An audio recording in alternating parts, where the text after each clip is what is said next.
Hi, Mrs. Robbins. How you doing?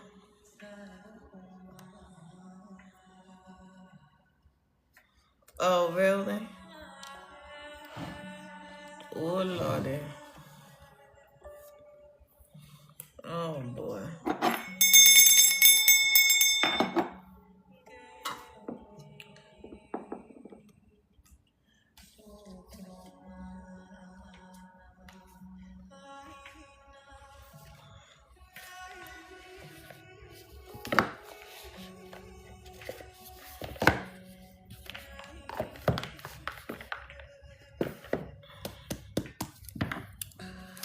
You said I'm going to say angry. Okay.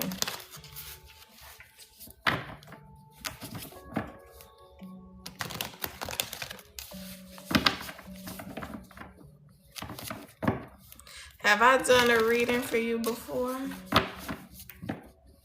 I can't remember. I think I have.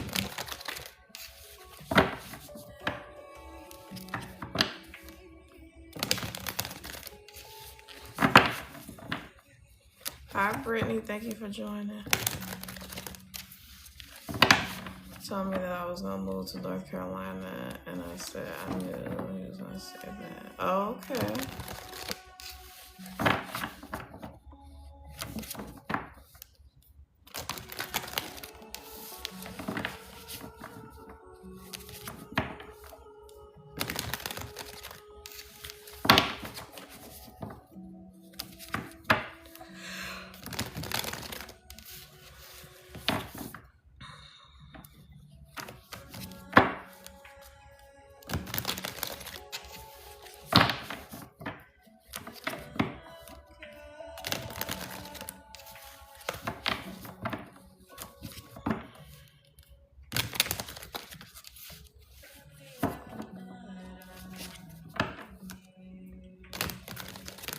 Okay, so spirit,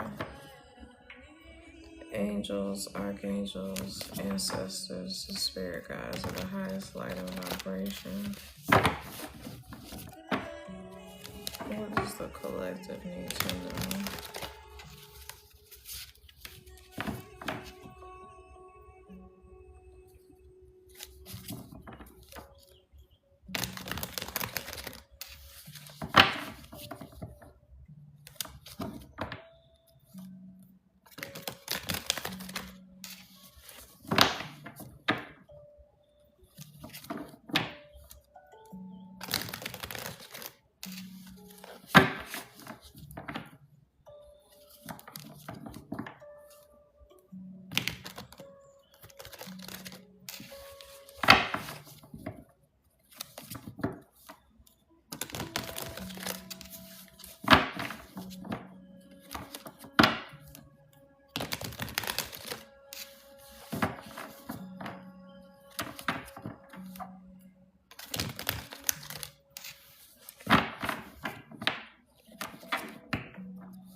Hi, Miss Kells. Thank you for joining.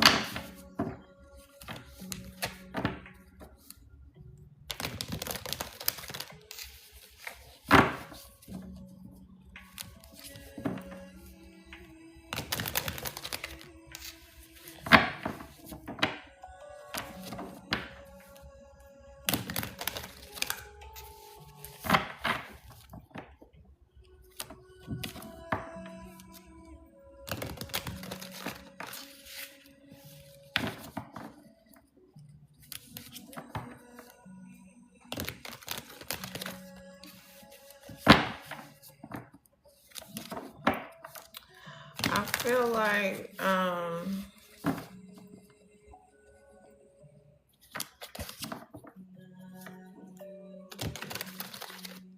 Spirit wants to talk about the royalty of Atlantis.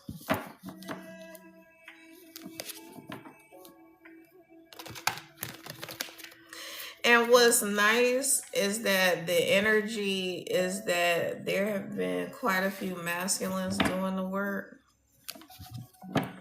And I know that it's not like they don't do the work, but I know that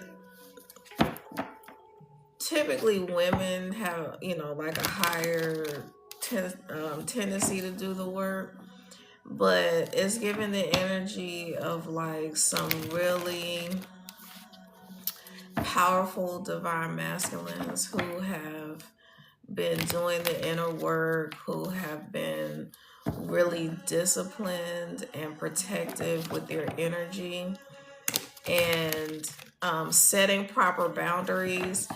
And we're talking about like people who are in positions where they have a lot of groupies, like ball players, actors, musicians, people who are in a position where they could really just be for the streets if they wanted to, but they're choosing to basically honor themselves and know that they're worthy of more than just someone who wants to be with them for their status or their money or just what that person can do for them in general. Because like I posted a video earlier talking about the whole Share 7 and spiritual whistleblower situation, and I talked about Share previously, and overall, like ultimately, even though there are men out here who have the ability to just be in a transactional relationship with someone who, they're taken care of, there's a lot of men who resent that idea. There's some men that, their mentality is it ain't tricking if you got it, and they want to have the baddest woman on their arm and they're willing to pay for that, and it doesn't matter how superficial that person is. It doesn't matter if they can't carry on a decent conversation. There's some men who literally just want to use them to fulfill their most intimate fantasies. They're just like, they know that they're being used for their money and clout, and they're using these women in turn for their bodies. And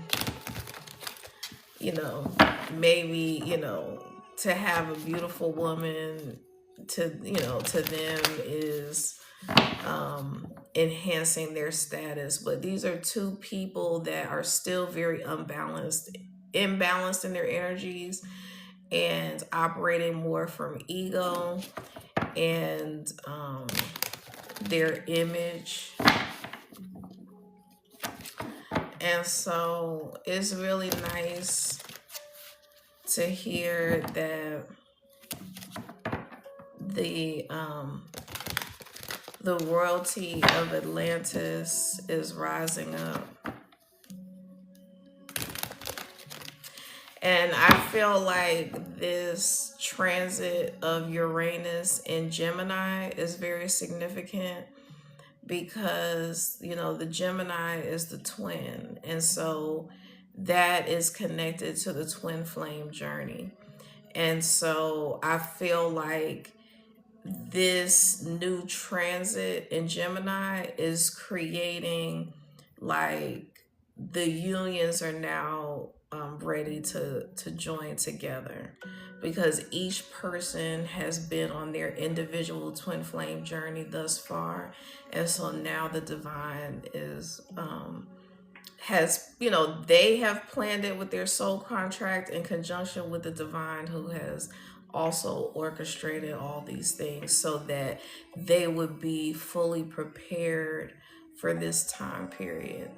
And I feel like these people that I'm speaking of, the masculine and feminines who have been on this twin flame journey, the royalty of Atlantis, these people have, they've always been like star seeds, indigo children, all of that. But I feel like the major part of their awakening has taken place over the last 5 years, because if I'm not mistaken, I think that Uranus has been in Taurus for like the last 5 years.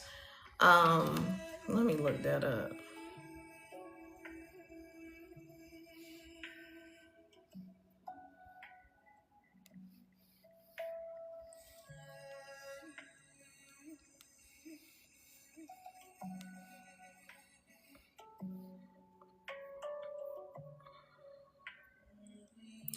So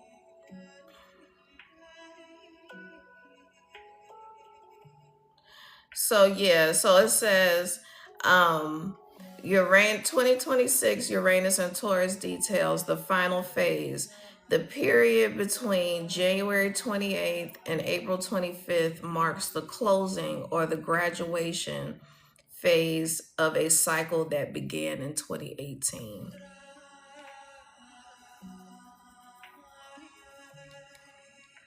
Uranus exits Taurus for Gemini on April 25th. This final transit acts to break through remaining attachments to outdated comfort zones and personal, financial, or environmental structures. It brings a need to finalize changes to what you truly value and how you create personal security. So it says, after years of volatility, this period offers liberation from the disruptions that have occurred since 2018.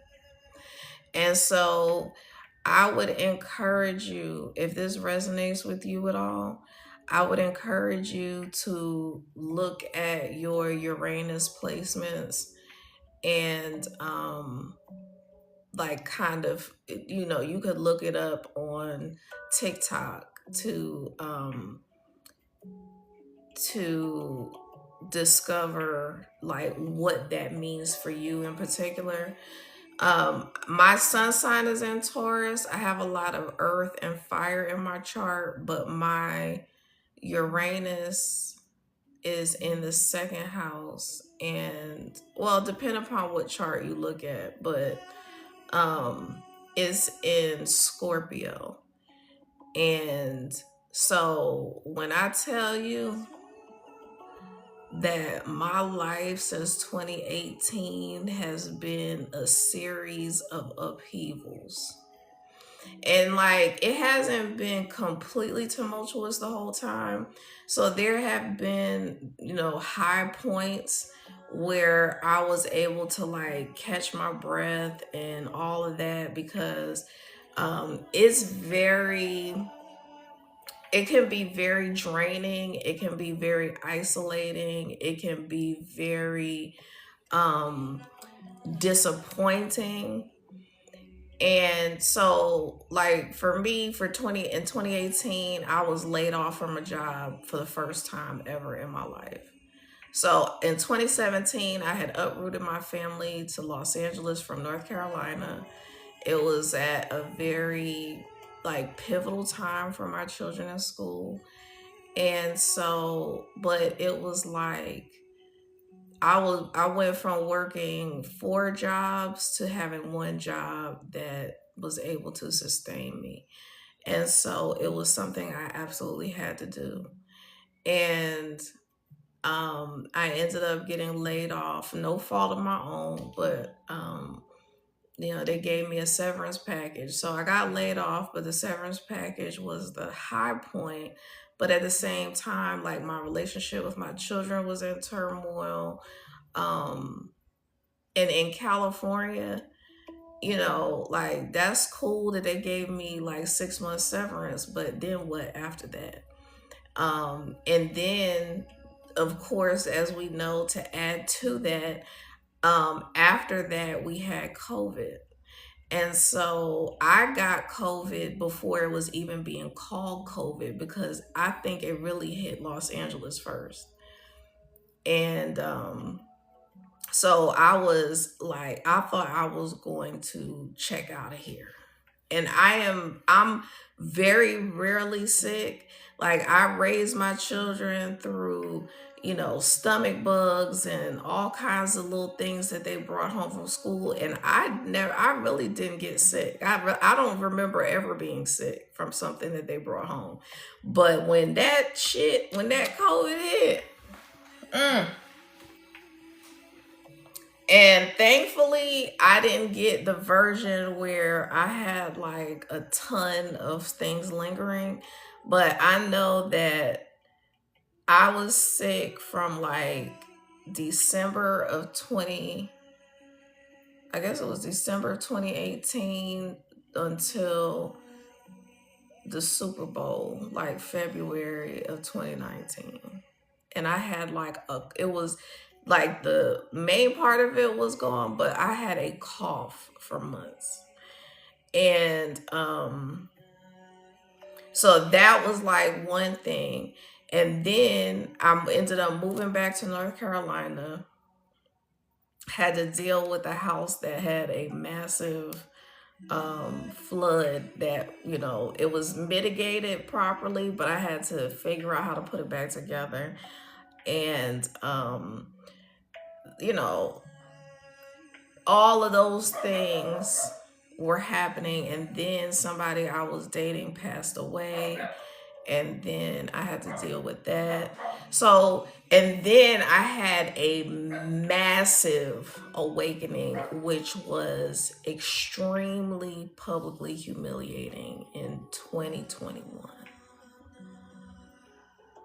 And so my heart goes out to anyone who has experienced a massive awakening that completely annihilated the old you, completely annihilated what you thought was your ego, and it was a complete stripping. And I feel like, because a heavy part of my mission is using my voice, it had to involve my voice, because I was like, I had a lot of suppression in my throat chakra, because I was one of those children that, like, when you are very highly intuitive as a child, and you're basically reading energy constantly, and you're also reading adults, I would say things that would constantly put me in a situation where it would anger people, because it would, like, I would just inadvertently say something that would be very triggering, because it would shine a light on that person. Um and so I would, be told, be quiet, go to your room, go sit down. You're talking too much, you're doing too much, you being extra. And then, like, as I got older, I would piss people off inadvertently because I said something. And, sometimes I would think I was being complimentary, and then the person would interpret what I'm saying as an insult or something crazy. And I never realized that it really wasn't me, but it was my energy that was so powerful and off-putting to people, that kind of causes, like, when people are triggered just by your presence, that causes people to um like bully you and talk trash to you and um, play your face. And so I dealt with that a lot with like so-called friendships as I got older. And, people, when you have that kind of energy, people tend to be jealous of you. They tend to want to emulate you. They tend to want to be like you, but they'll downplay you at the same time. So, like for instance, um, you know, like someone who talks shit about your hair, but then the next week their hair is cut just like it, or some stupid shit like that. So, so what happens is people are perceiving your energy. They're perceiving the power of it. They're perceiving the abundance that's attached to it. And a lot of times, because they're not embodying that type of energy, and they can like perceive energetically that you are going to be successful and have public recognition, positive public recognition, and you know all of these things are going to eventually manifest in your life by virtue of the energy that you carry. It becomes a situation where people constantly try to come against that, because like I said, they just perceive, they can see you better than you can see yourself a lot of times. And when you are um intelligent, when you're articulate, when you are beautiful, and when you are just a genuinely pure-hearted, decent person, a person who moves with integrity, that's very threatening to a lot of people, and very intimidating. And so I was, in a constant state of like, what's wrong with me? Because not only do, like, if you're a woman, not only do other women try to compete with you or come against you, but men will do the same thing. Like, it'll be a situation where it's a power struggle. I've even had men like see how my gifts operate and want to try to compete, like, oh, I have gifts too type energy. And, just because you can do this, and that, I'm capable of this and that. I'm not saying that they're not capable, but it's kind of like, okay, well, yes, you are very capable, but if you're not doing the work, like, what are we talking about? And a lot of it has to do with insecurity, and like I said, a power struggle. And so um and what I've come up against as well is that the church kinds of, depend upon where you go to church. I mean, just the Bible itself feeds the patriarchy. So the mentality and a lot of the things instilled in people is that, men are above women, and there should be certain gender roles. But then it'll be like the same men who feel strongly about these gender roles and women being in their place, they also have this thing like, well, I'm not going to spend this and that money on anybody unless they show me XYZ, or they do this, or like, it's this constant thing where it's like, oh, well, I work here and this is my position and I'm a leader in the company and I make this amount of money and I get these many bonuses, and last year I made blah blah blah. But then 5 minutes later they're talking about how women took advantage of them and they're not going to do this and they're not going to extend themselves in this way, and a woman needs to do this and be willing to do that, and it's so damn confusing. And then, not to mention, as a powerful, energetic, feminine energy, you carry a lot of healing energy. So that translates to that person when you're intimate with them. And so now there's a struggle like, I can't think of anything but being intimate with you because it is an experience that they've never experienced before. And so either the person is going to go off the deep end trying to continuously just use you for your body, or they're going to, it's going to scare the shit out of them and they're going to run and hide.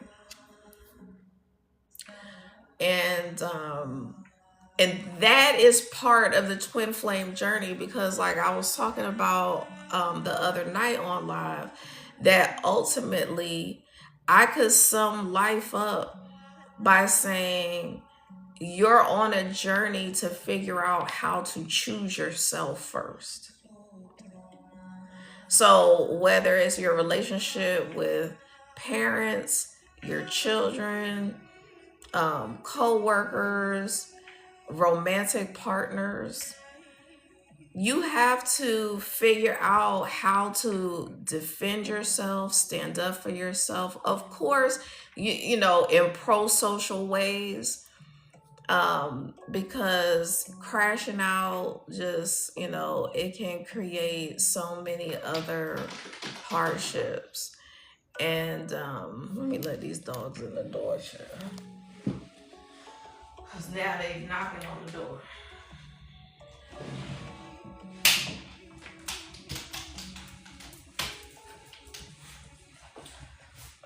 No, ma'am. So, you know, these are all the things that challenge people on this journey. And so when you talk about royalty of Atlantis, we're talking about the original beings that were here on the planet to help establish the planet. And so what happens when empires fall and there has to be like a changing of the guard, if you will, these energies incarnate in order to help to reestablish the planet to like the original specifications. And so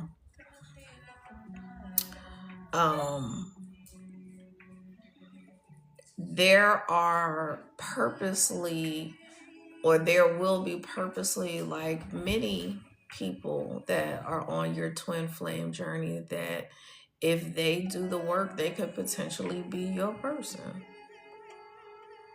And if they don't, then they gotta go. Thank you for sharing and reposting, Ms. Robinson. And so that is where the real challenge comes in. Because if you've had an awakening and you can truly see people for who they are, that also what comes with that is your ability to recognize energies from past lives. It enables you to pay closer attention to the synchronicities that you experience with different energies. And so there was literally someone who I encountered, and I, like, the first time I ever hugged him, it literally felt like I was melting into him. Like my energy was melting into him. And he didn't tell me at that moment that he felt the same way, but he told me at a later time. He was like, that hug was something different. He was like, I'm not really sure what happened, because he's not really, I mean, I guess he has some knowledge of spirituality, but he still has a lot of questions, because he would ask me quite a few questions. And things like that will happen. And then there'll be times when you'll stay connected to someone even though you've done a cord cutting, or you have asked your spirit team to remove them from your energy. I know that when people stay in my energy, it is for a reason. When someone is allowed to circle back, even though I have disconnected energetically, is for a reason. And like, especially this person circled back during the equinox, like on the spring equinox. And I was like, there's really something significant with this. And where the confusion comes in is when we mistake a lesson or the closing of a cycle for permanency. And so what I had to do was I had to choose myself. I had to put my foot down and just say, I love you, I care about you, I think you're a great person. But if you're not willing to give me what it is that I want out of a relationship, then I must disconnect. But from his perspective, because we have past life energy, because I know that he's a very powerful spiritual being, because we had that experience where our energies connected in such a powerful way, in his mind, it was like, that doesn't work for us. But, sir, it really does. If you're not going to, be willing to do your part. And so, from my perspective, if I just simply looked at the signs and synchronicities and didn't pay attention to the fact that I had to close that cycle of like somebody continuously crossing my boundaries, and thinking that they can just circle back anytime they want to because I allow it, then I could have just settled for whatever crumbs that person was presenting me, thinking in my mind, well, this is my twin flame and we're on a twin flame journey and we're supposed to be in a union. I know for sure that I'm supposed to be in a union with someone, but it doesn't have to be him. And I had to come to realize that when we talk, like when spiritualists talk about how when you have a divine union that's ordained by the divine, it does not have to be one energy. So I've talked about before that the Trinity is Isis, Ra, and Source. That is what Israel or Israel really is. Isis is Ra, and then El is Source.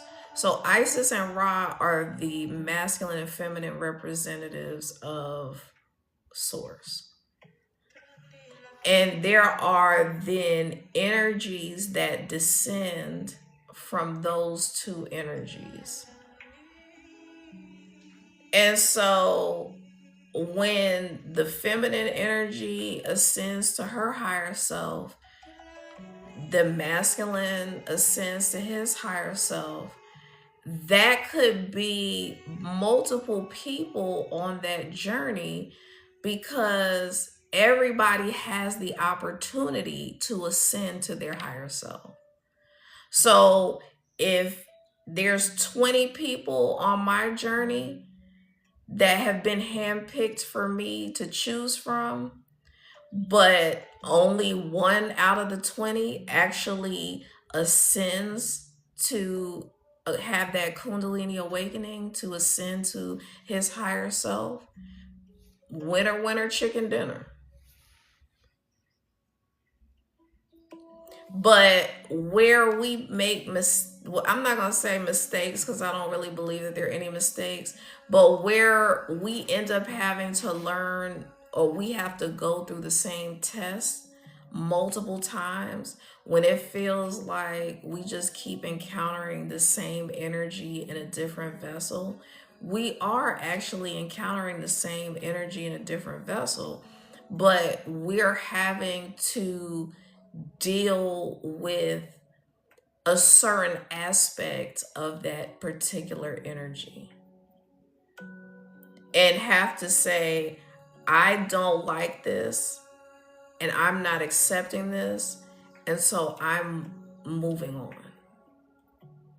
And that's not an easy thing to do, because I've hung around in, very abusive relationships for way too long. Way too long. I've settled for crumbs for way too long.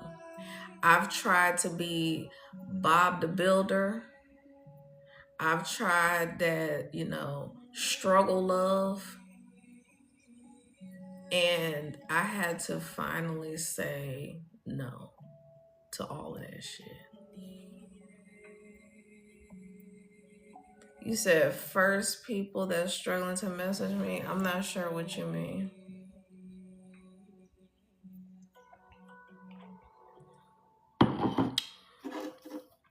So with this, so that one individual was the last cycle that I needed to close within that transit of Uranus and Taurus. Because what I was presented with was someone who wanted to focus on like the intimate side of things. And I was like, intimacy is great, but I want way more than that out of life. Like, it's absolutely got to be a part of whatever relationship that I'm in, and it has to be good and fresh and brand new and all of those things. But do I want someone who's really mainly focused on that for whatever reason? And that's where I'm not just gonna say men, because like men and women can do it, regardless of what their preference is.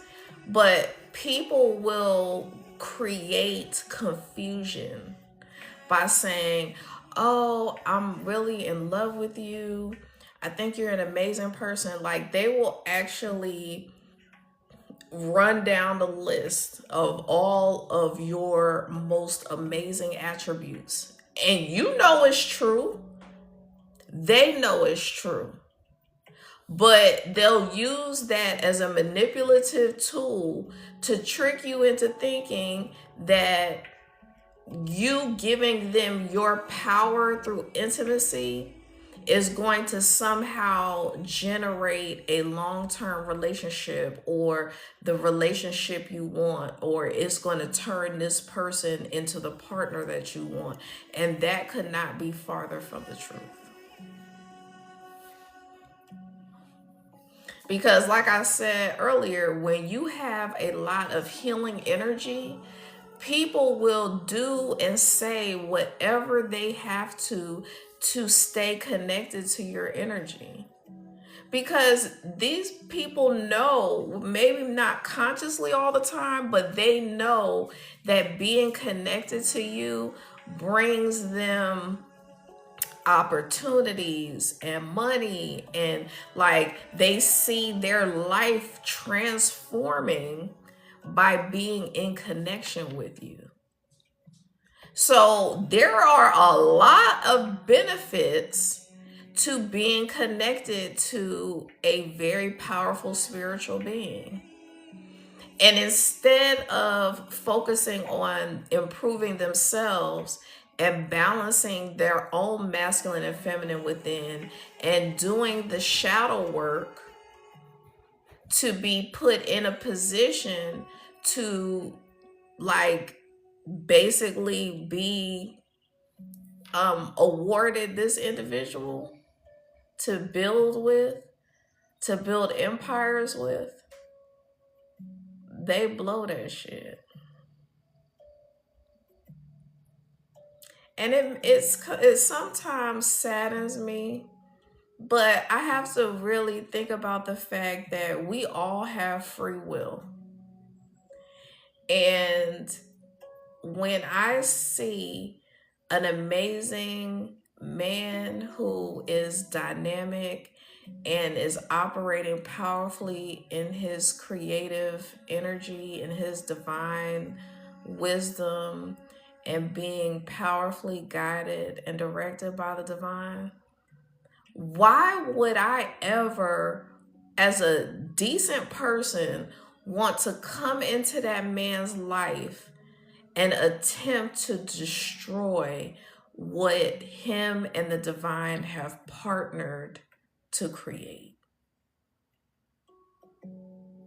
That is one of the most self-centered things that you could ever do in life, is to see someone who has done the work, who has gone through so many hardships, who has been resilient and overcome and still remains a pure-hearted person, and come into their life as someone who has not done the work and bring your toxicity, bring your projection of trauma, bring your mental health issues, bring your raggedy health issues and all that shit into a relationship with this person just to like drag them down.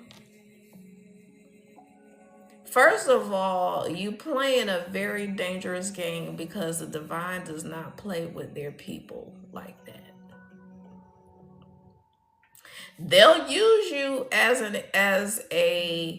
they'll use you as like a test and a lesson for that individual, but really when you do people that carry that kind of energy dirty, it really affects you long term, and then it also affects your bloodline. Because what I had to ask this individual, who, after I said, if you're not going to give me the relationship that I desire, then I'm going to ask that you leave me alone, respectfully, with love. And then he kept trying to violate my boundary in that area. I finally had to ask him, like, you have multiple daughters. Is this the type of interaction that you envision for your daughters? And he refused to engage. Not surprised, but like these are the things, these are like the thought-provoking things that the divine feminine really has to ask the masculine.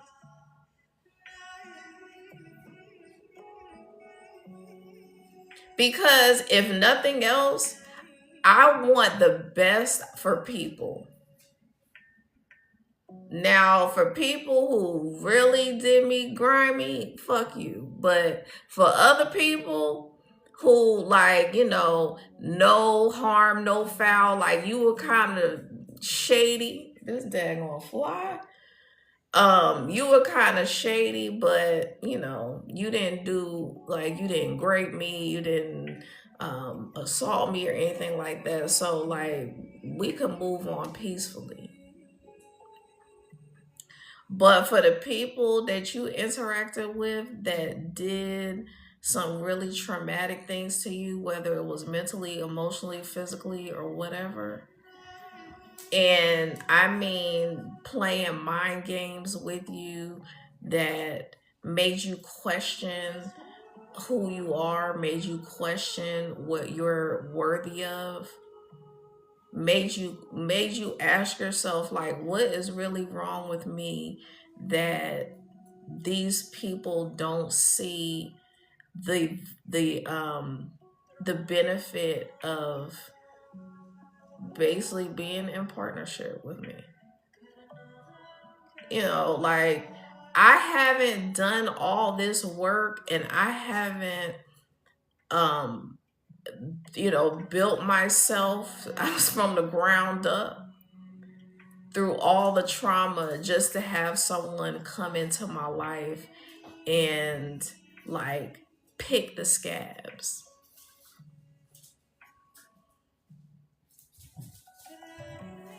and then pour salt in the wound is what I'm hearing. And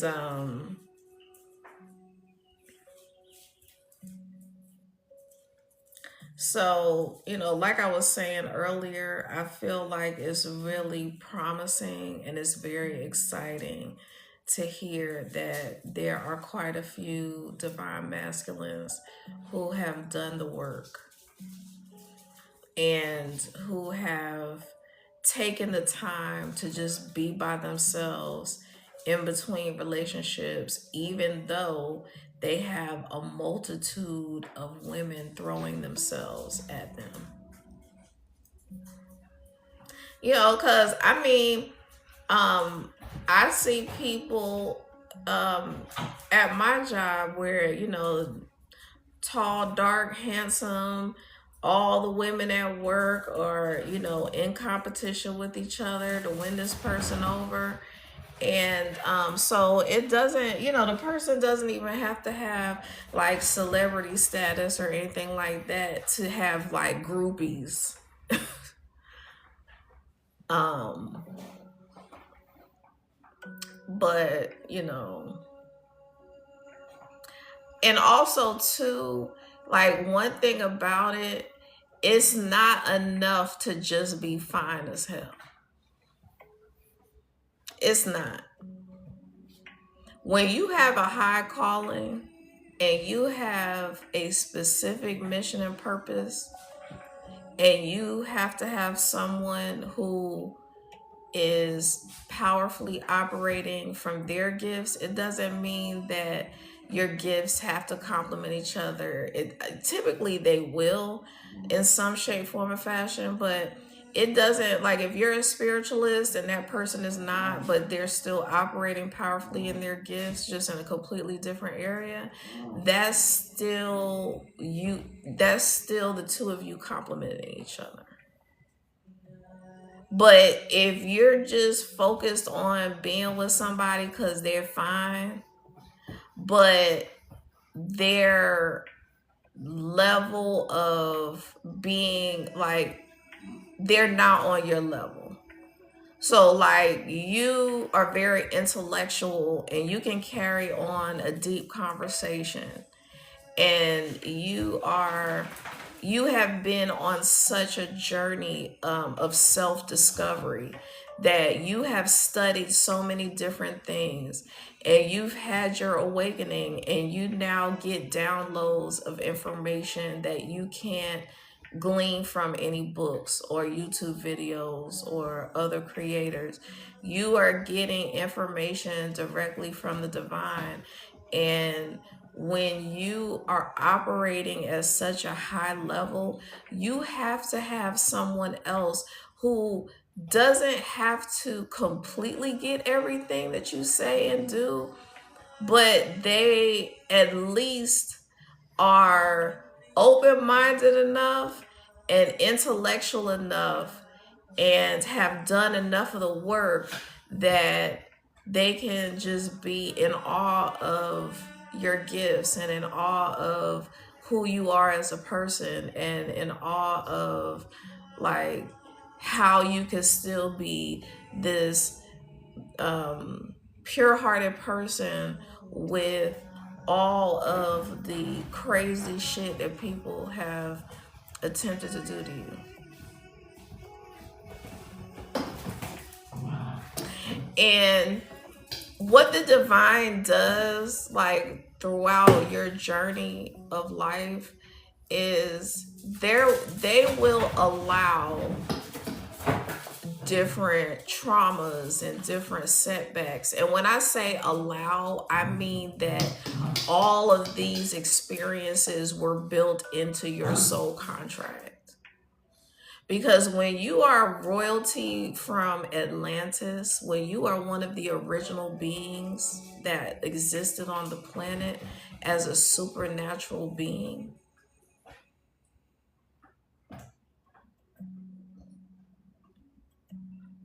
in order for you to transcend the body, you have to go through and overcome so much debauchery. Because that also, like when you're a leader, you need to be able to lead from experience. You need to be in a position where you're not just intuitive, but you're also very relatable. So like there's people like what's that man that channels all the time? I forgot his name. But bald guy, and he just channels. And so like people can exist like that, where like, you know, people that are seeking enlightenment will come and just listen to them channel. But if they haven't really experienced a lot of things in life and they're not truly relatable, it's going to be difficult for them to truly lead the masses to genuine enlightenment. Because first of all, for like someone who channels, that's a particular, look at these dogs, Lord God. What are y'all doing? Please. Get off the chair. Get off the chair. Get off the chair. Get off the chair. Y'all are embarrassing me because y'all just don't even listen to me. Down. But you know, like that is like a very small demographic, if you will, of people that are going to resonate, even be able to digest the information and really be able to transmute that information and utilize it for building themselves up in their power.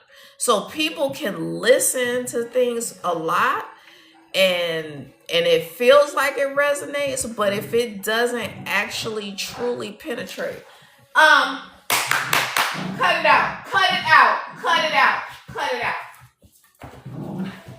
cut it out.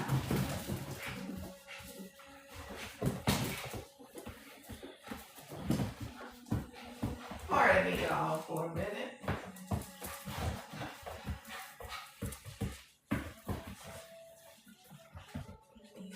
Take a time out. Take a time out.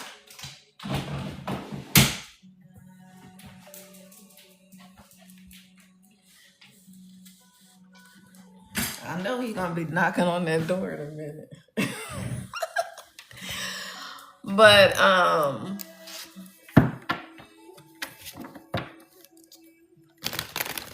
now I done lost my train of thought. But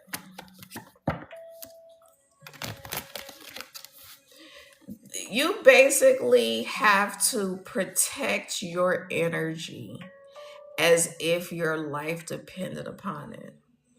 And what society has created is an environment of people who protect their identity like it was a matter of life and death. They protect their credit score like it was a matter of life and death. They will protect their investments and their material gains more than they will protect their energy and balance their energy. And it's because the powers that be, if you will, have created this transactional environment.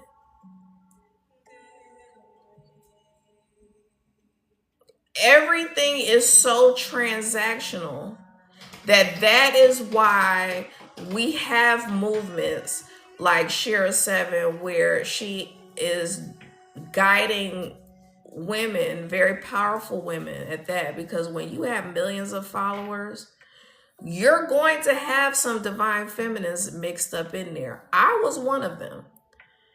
I was following Shira for help with being able to tap into my feminine energy because she's amazing at that.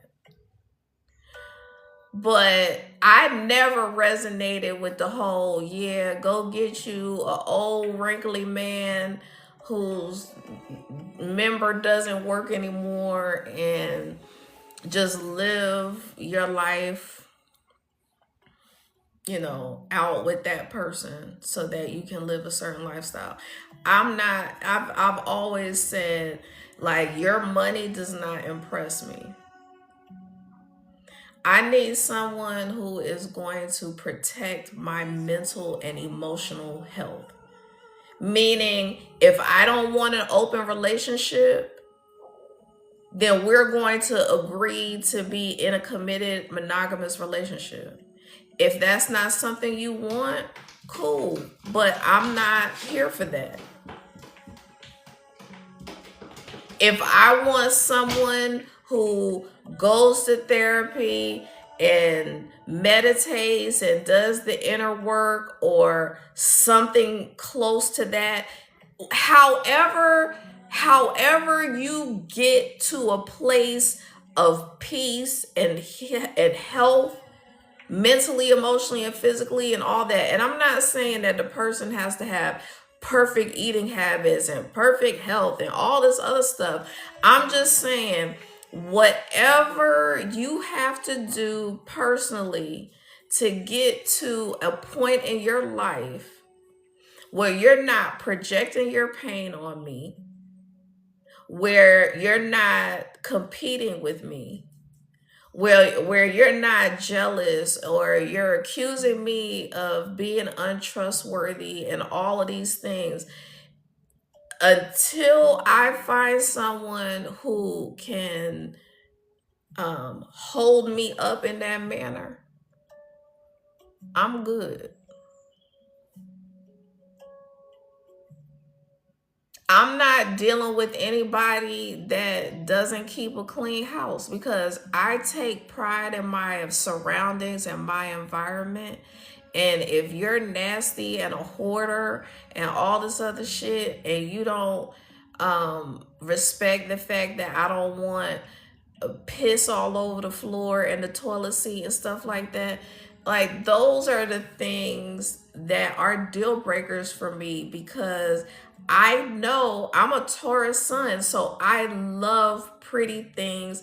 I love aesthetically pleasing environments. And I also have to have things. I'm not like a super neat freak, but I have to have things in a particular order so that I can properly think, so that I can properly rest. Like, I sometimes will wash clothes and like pile it up on my dresser. I can't live like that but for a couple of days or I'll lose my shit, because I need for my bedroom to be in a certain way. And so I also have to be willing to talk to the person I'm contemplating being with and seeing what that person likes and doesn't like.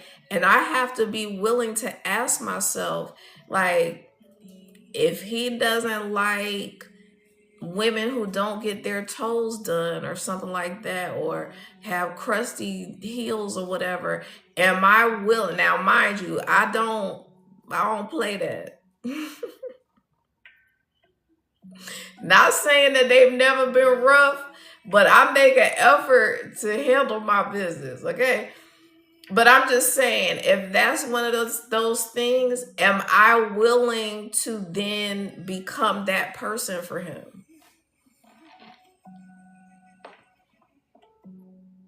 Now, I'm not ever going to go into a relationship expecting the person to change except for the better, because I definitely want someone who is constantly growing and evolving in a positive way. I also have to be prepared that there may be setbacks or what's considered a setback, or something hard that we both have to work through. But I have to like assess the situation from a standpoint of, if this person stays the same and maybe make some positive adjustments here and there, but for the most part they stay the same, do I love everything about this person right now? And I'm not saying if someone wakes up in the morning and scratches their throat that that's gonna be like, oh, I can't be with that person. But there are major things that you should be in agreement with that person about. One of them is like how you manage finances, your parenting styles. With my dogs, I be looking at them like, y'all cock blocking right now. And I mean, ultimately it's my responsibility to train them and or get them training. So I have to take responsibility for that. If someone comes into my life and they're like, you know what, I don't really vibe with dogs, but I can deal with dogs if they're well behaved. you know, that's a reasonable request. Because if you want to go live in somebody's mansion with them, they're not gonna want your dogs chewing up all the damn baseboards and pissing and shitting everywhere. You shouldn't even want that. But are my dogs a little unruly? I mean, y'all see all the evidence. They out here damn racing back and forth. I got to separate them and all kinds of stuff to calm down. But when I'm engaged with them and paying attention to them and snuggling with them, I have no issues with them with their behavior. It's just that when my focus is somewhere else. But that's not an excuse.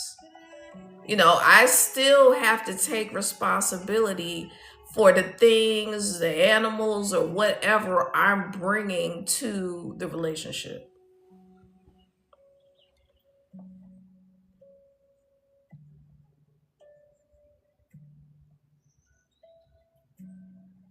And the divine, they're talking about, we know that you're a constant work in progress.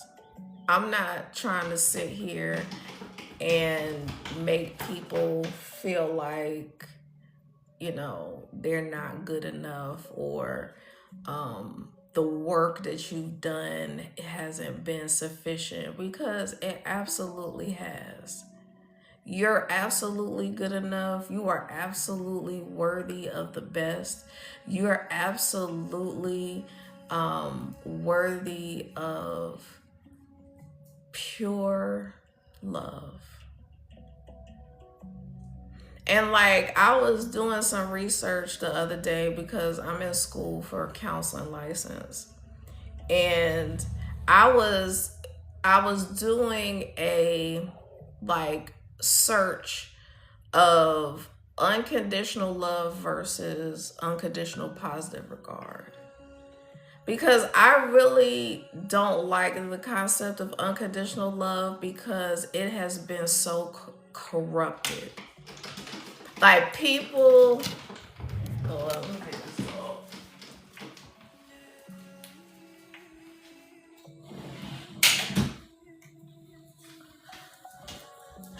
So, people have been made to think that inauthentic love is unconditional love. And what I mean by that is, inauthentic love is that love that people pretend doesn't have conditions, but it really does have conditions.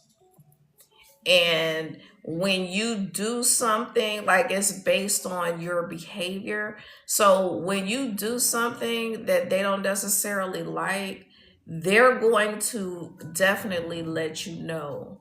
And um I'm not talking about when you set a boundary for yourself, or a healthy boundary for yourself, not something based on past trauma, but a healthy boundary that's somehow not appropriate. I'm talking about if you have trust issues from past relationships, if you have abandonment issues from, your family, if you have rejection issues that you've experienced with friends. Those are all things that you can bring to a relationship and project onto someone in a very unhealthy way. And if you're dealing with someone who is healthy in those areas, they gonna cut that shit off right quick.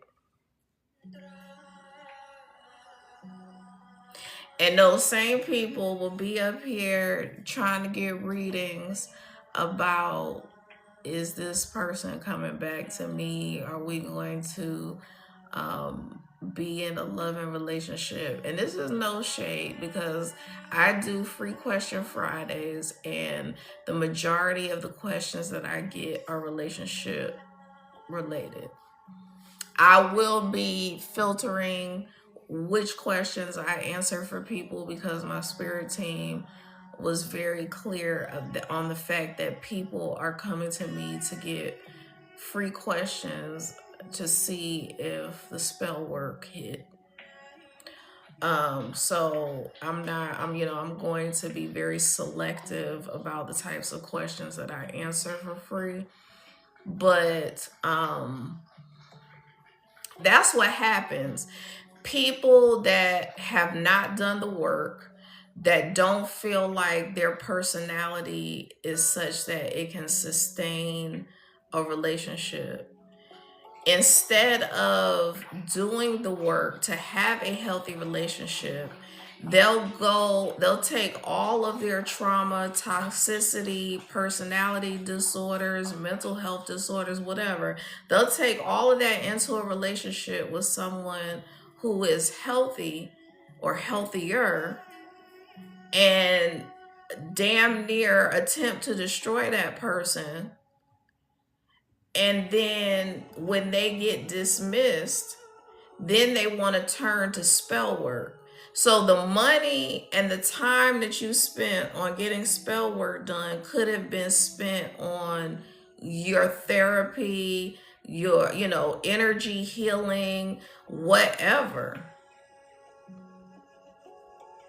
But you just want to try to pull this person back into you energetically so you can continue to ravage them energetically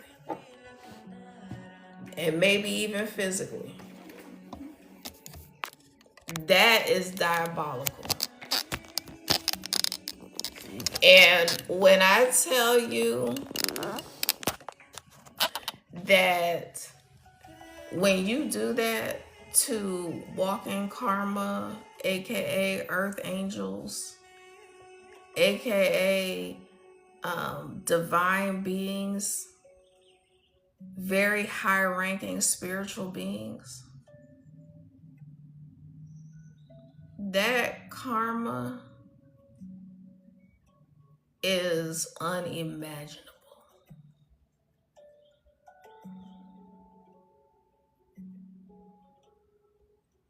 First of all, the worst part of it is you having to watch the person that you tried to destroy thriving in a healthy, beautiful, public relationship. Because when I talk about royalty from Atlantis, we are talking about people who have sat on thrones spiritually and in the physical. When these energies are exposed, if you will, and put on the scene, every single person who thought they were somebody is literally going to turn into a nobody.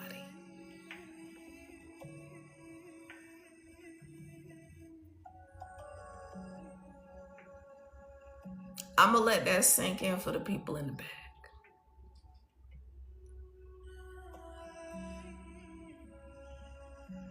Because what has happened is that generations upon generations upon generations of people have systemically oppressed others.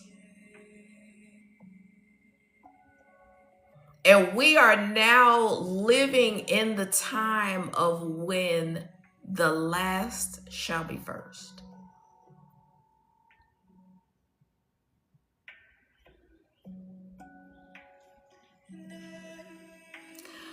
When I tell you, there is a viral video of the Delaware Marathon where this guy got to the end of the freaking marathon and was celebrating and chilling, looking at his watch, like trying to see if he beat his last time. And he just knew that he had won the race. And this other guy came running out of no fucking where and beat this motherfucker by 2 seconds. 2 seconds.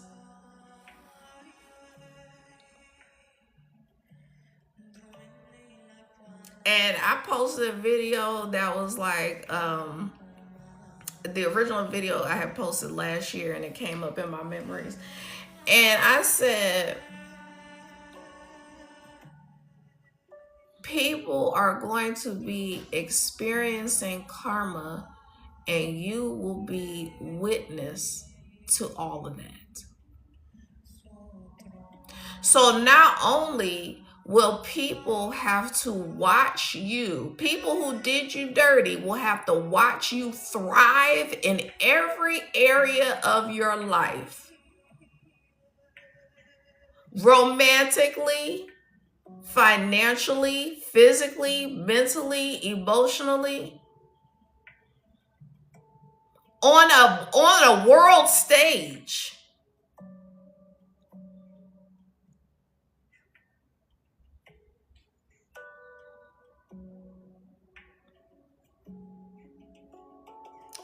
promise you, people are not going to be checking for the Kardashians.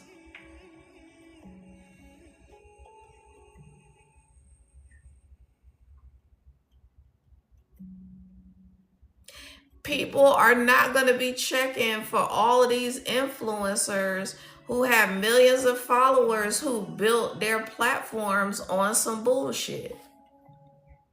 If you have built your platform on anything other than a divinely appointed mission, you're subject to be on the chopping block. Because I promise you, there was one particular person recently, I'm not going to name the name.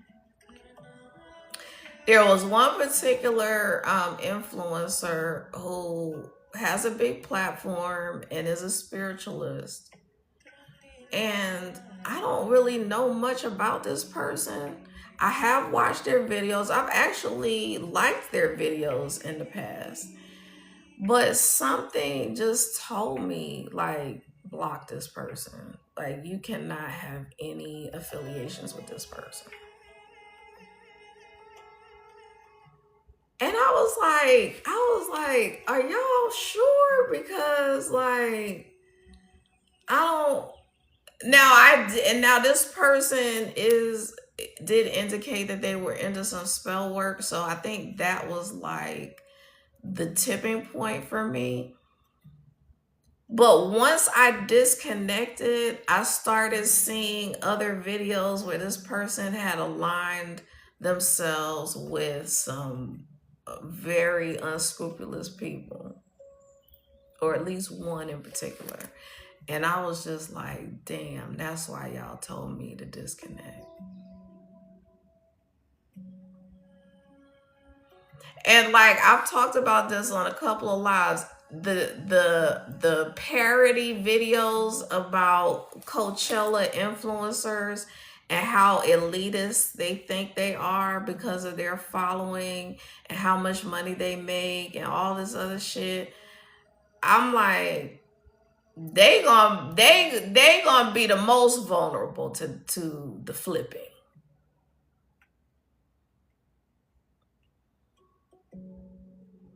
Because the divine did not come here to play. If you have ancient souls, very powerful ancient souls who have reincarnated on this planet to reestablish the planet, not only have they had to go through a tremendous amount of pain. Like, these people would be the definition of getting it out the mud.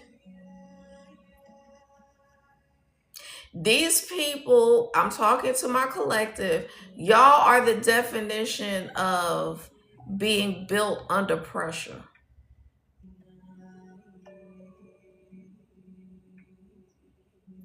AKA the definition of pressure.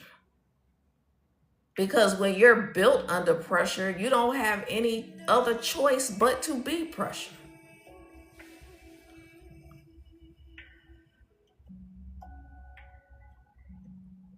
We're talking about a pearl that was created from a grain of sand under friction. A diamond that was created under pressure.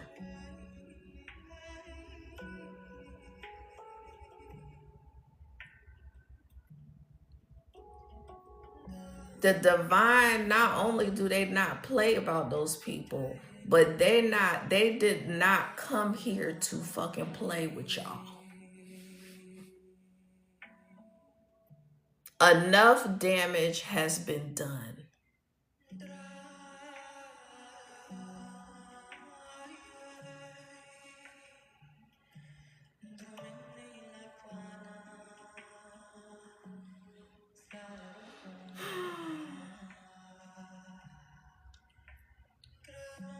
And you know, like me having to deliver these kinds of messages because I know it's not popular, I feel like, dang, like, why do I have to deliver these kinds of messages?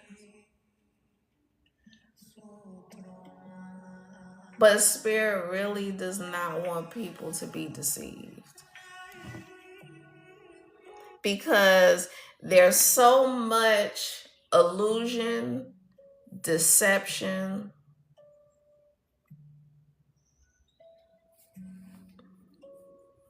straight up lies that, like, we have too much of that to deal with already.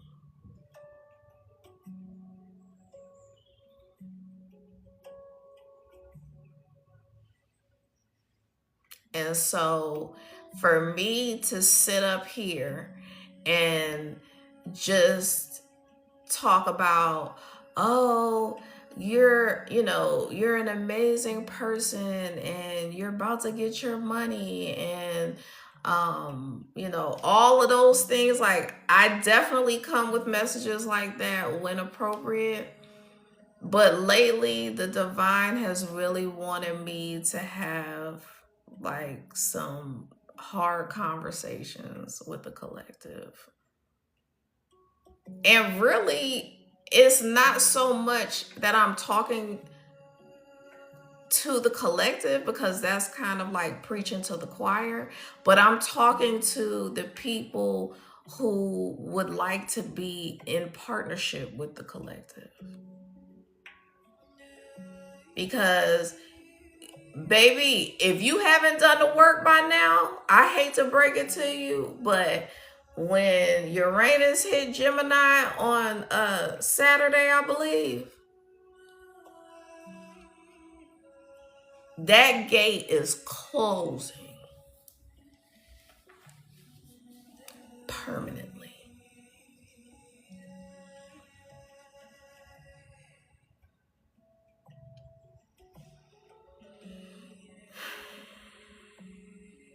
Because, see, what happens is there are two main people who have been on a twin flame journey. And when their journey is complete and they join together, that closes the door on anybody who has not already done the work. And I'm not like trying to spread a message of gloom and doom because it's not too late to start. You can still start. If you start and you have a genuine intention to do things differently and to improve and to elevate, you have a couple more days to make that decision. But that's what people don't realize. Is like the two main masculines and feminines that have been on this twin flame journey, their journey has kind of been held off to give people more time, give people more time, give people more time.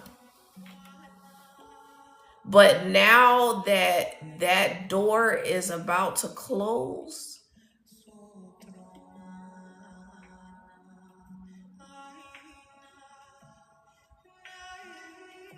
for all of those people, for all of the energies, for all of the bloodlines who, like I said earlier, have systemically oppressed people, whether it be because of your race, because of your economic status, or anything like that, the tables are turning.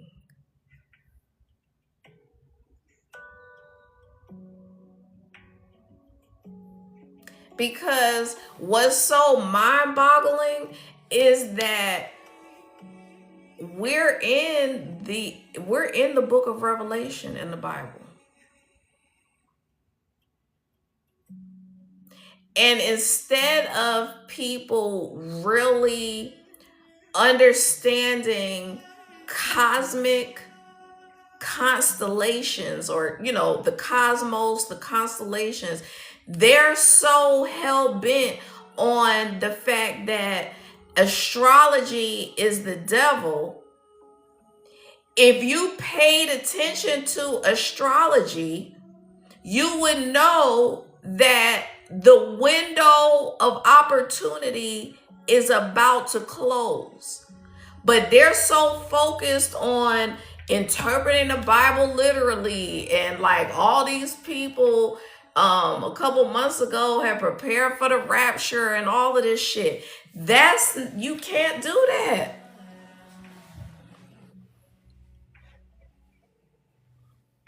I had a pastor tell me that she interprets the Bible literally, and I was like,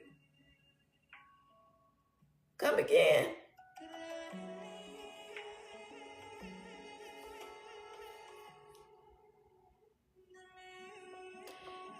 There is documented videos of all of those crows in the Middle East, of the swarm of bees. I want y'all to go look these videos up. So I watched a video about the bees, because when I saw that, I was like, whoa, because first of all, the bees are the sound of God. That's number one. Bees are extremely significant to the ecosystem.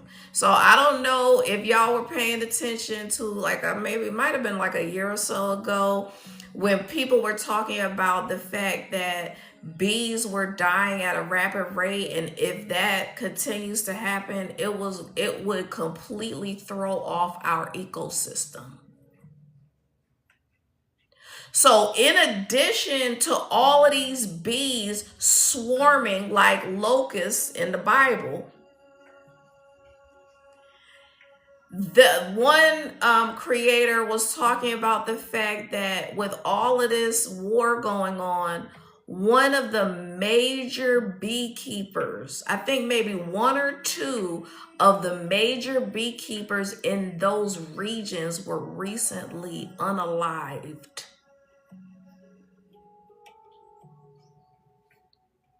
I need for y'all to grasp the magnitude of what is about to happen.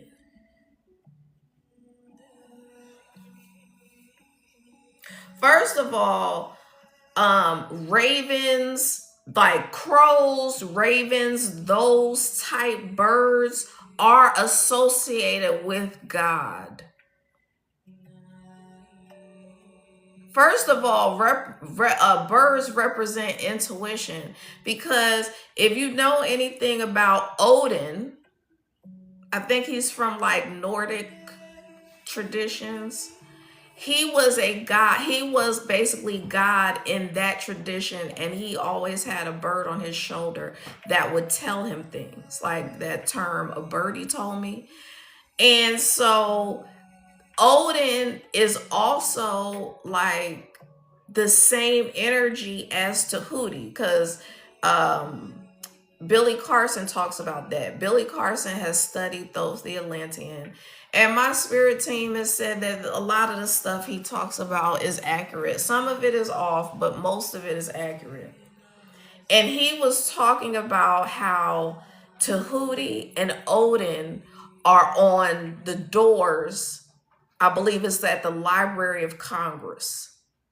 These huge doors.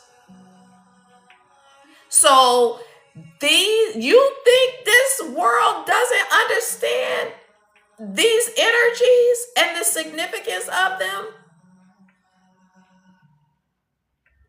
Because just like Jesus, just like certain energies from, other planets and galaxies that incarnated to establish this planet, They're the same energy, just different names, different vessels.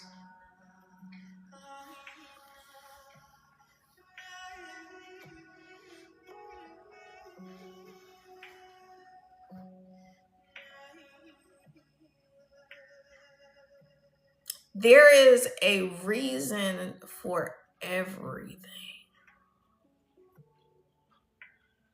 And people will try to dismiss the shit like, oh, it's a natural phenomenon. There's nothing to see here. Okay. Keep on now. You said they're always around my house or sitting on my roof. Promise to God, I just heard them the other day. Yeah. Yeah, very significant.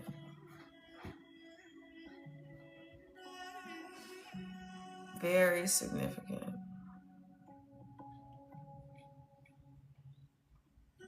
Because we are telepathic beings, and because we can, tap into our clairs, and we're claircognizant and clairvoyant, and we get downloads constantly from the divine, and we're energetically connected to the cosmos. We can absolutely communicate with birds. We may not know it, but we can absolutely communicate with birds. And they bring messages. So, like, for instance, if you're sitting in your house and the birds are on your roof, and you just start getting downloads or start getting like ideas or just random thoughts, they're not random. Birds are messengers. And no, the divine doesn't need a bird to actually come and sit on your house or porch or a car or anything to deliver a message to you. But that's just like an extra additive, like ding, ding, ding, ding, ding, Because when you pay attention to the synchronicities, like if you are, standing on your balcony and a ladybug flies and lands on your hand, that's very significant.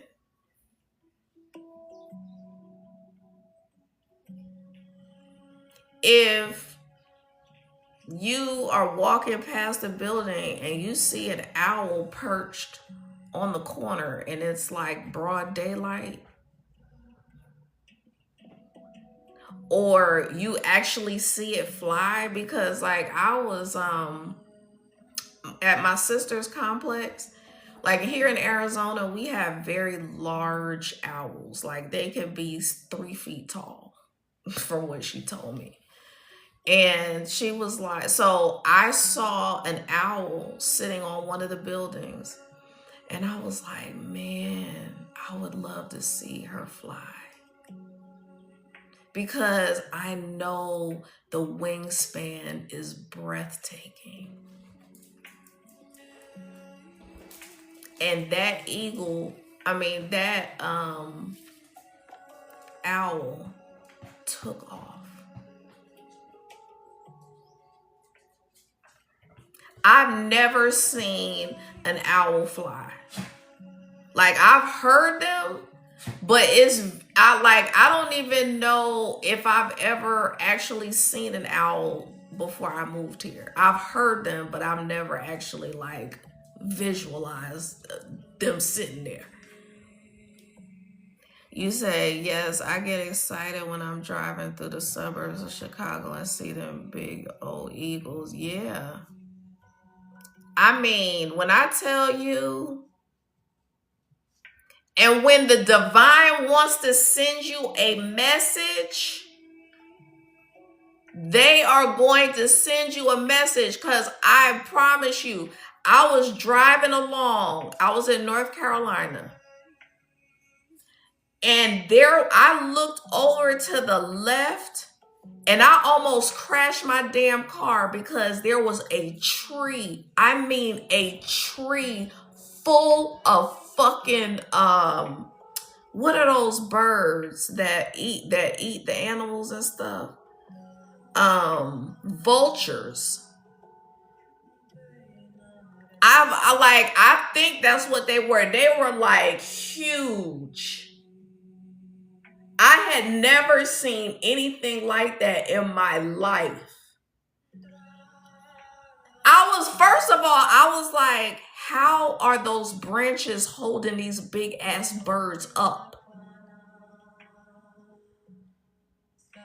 And like stuff has happened to me, like what's happening in Israel with those crows. Because like I saw a video, ironically, I saw a video of them like descending upon a Walmart parking lot. And I have pictures where me and my daughter were sitting in the car at a Walmart parking lot in North Carolina, and the sky, and there was so many crows, the sky got dark. And they were just flying and flying. We were screaming. We were not getting out the car. We were screaming. Like, what the fuck is happening? Like I was born in the late 70s, so I've seen the movie The Birds, and it was like that.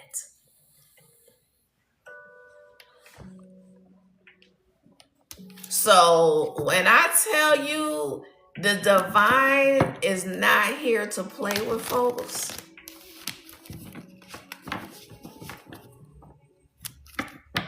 this is not.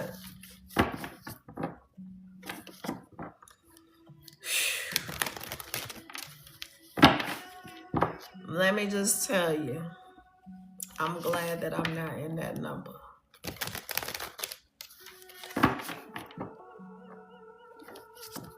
Because can we just take a moment?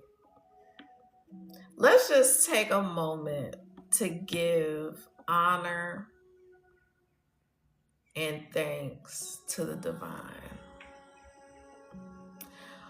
for them helping us to be pure-hearted individuals, for helping us to be good people, even despite all of the hard things, all of the meanest people that we had to encounter,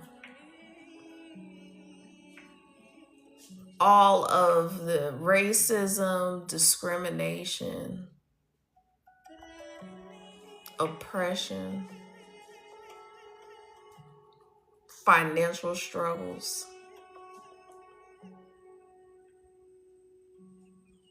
mental health struggles. I just want to take the time to say thank you.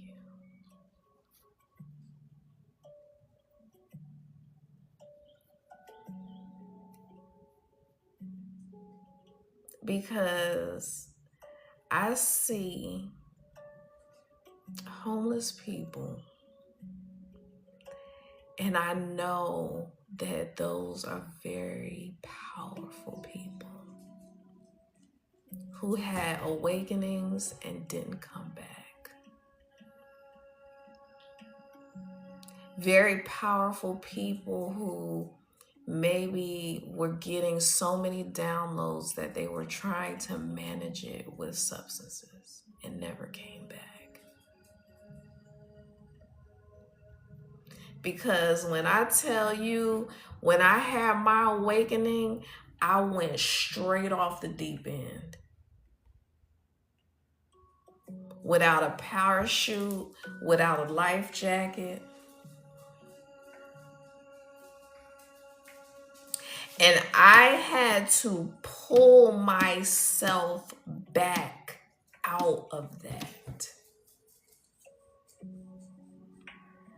When I tell you to have to experience something so publicly humiliating that you just want to end it all, but something in you was like, We need you. We can't lose you. You have to come back from this. You promised you would come back from this.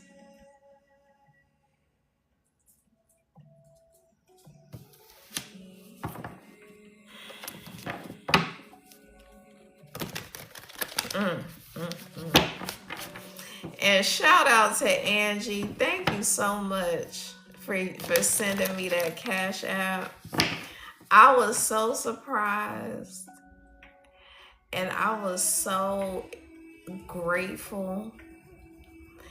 And I thank you for allowing the divine to work through you on my behalf, because it's things like that where I know that I haven't been forgotten. I know that the divine loves me. And the divine was like, just allow yourself to be honored and blessed because you're doing a good job. And so I am very thankful.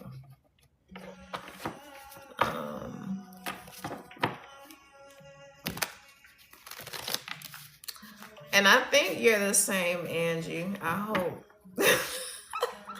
If you're not, don't. I forgot you. I don't know if that was your same. If that was a screen name, but like, don't think I'm weird if that's not you. Oh, I was saying thank you. You sent me the Cash App, right?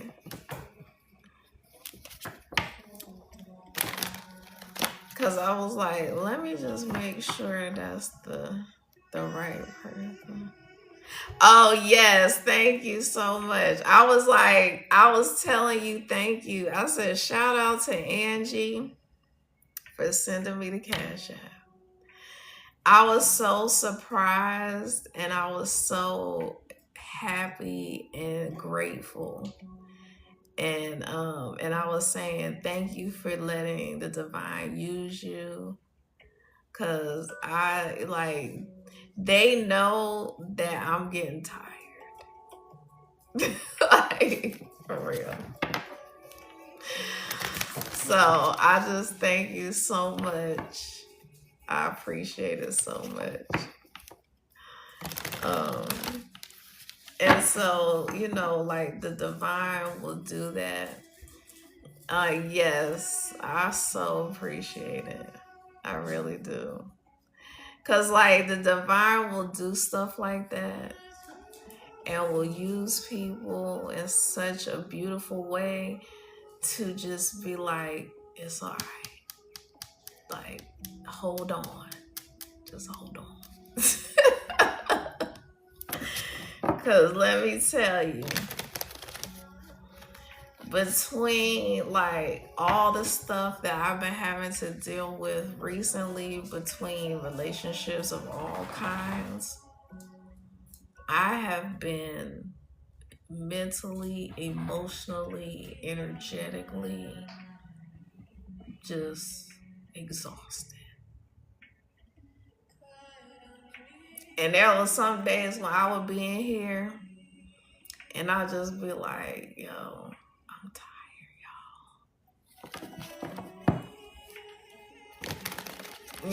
Like I'm not sure how much longer I can endure. Like, and I know when I say stuff like that, it's not, like I really don't mean that. So I really shouldn't say that.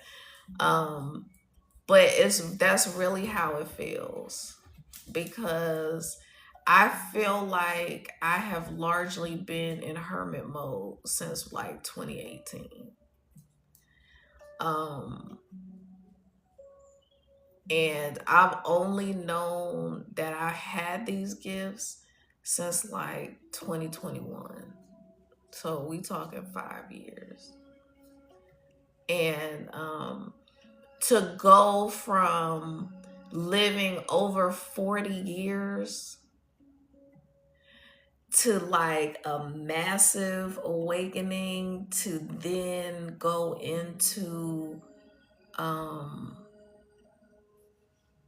just straight shit show. Not that my life before that wasn't a shit show, because it was. There were I'm not saying that my life was just horrible, but to have to like overcome so much shit back to back to back to back to back to back to back to back, have like a glimmer of happiness, a glimmer of hope, a glimmer of fun, but still having to maintain your faith through all of that.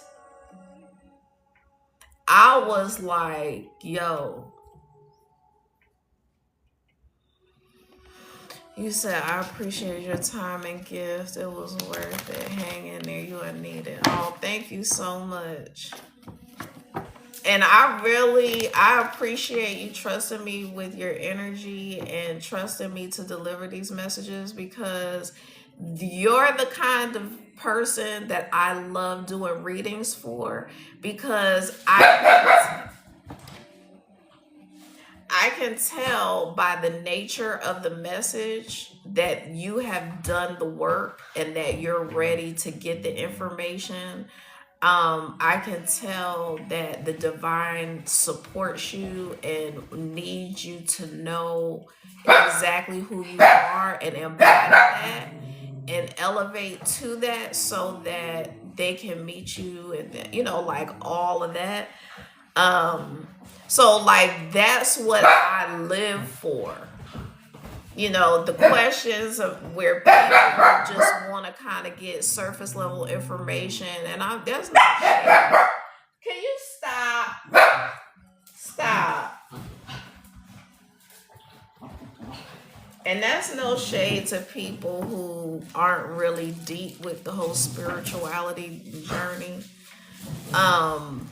But it's kind of frustrating, but it's also very saddening for me, because with those circumstances, I feel like I'm not being helpful. Like I can't be helpful to these people.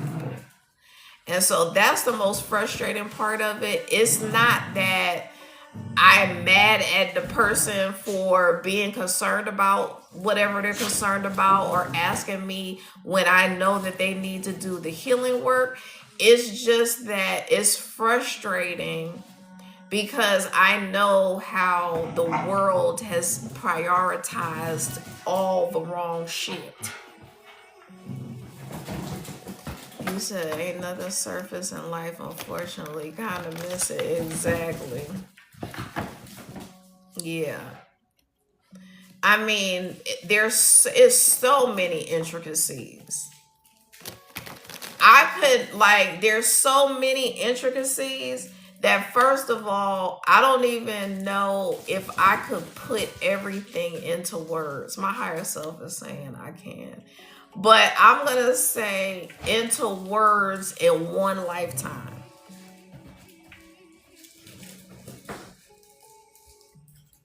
Because the magnitude of what we're dealing with is so astronomical.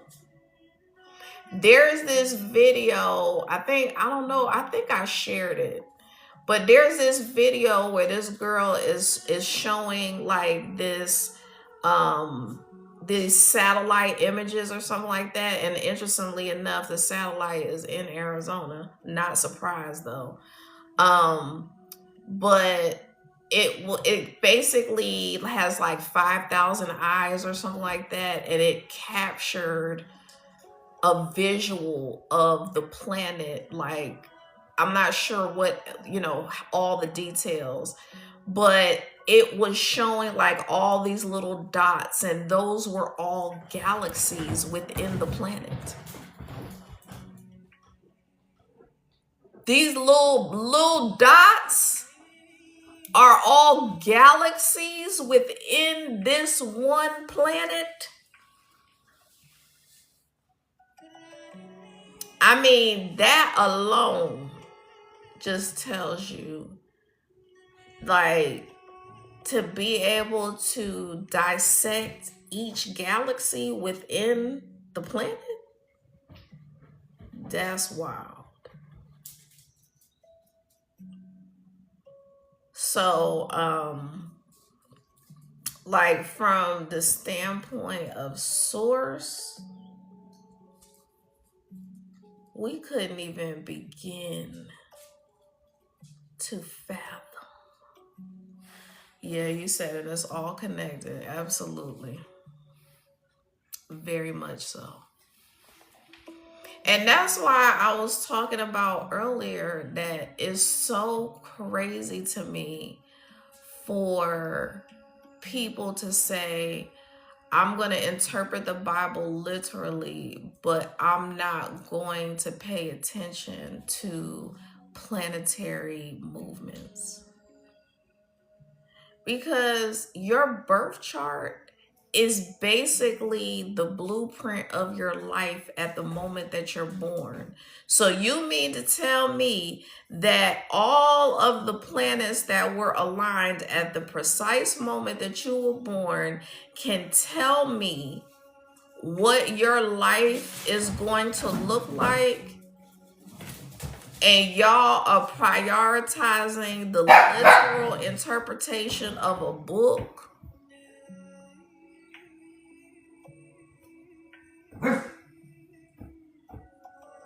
A book where one of the most important books was removed, the Book of Enoch. Enoch is another one that is also the same energy as Tahuti and Odin and Jesus. Because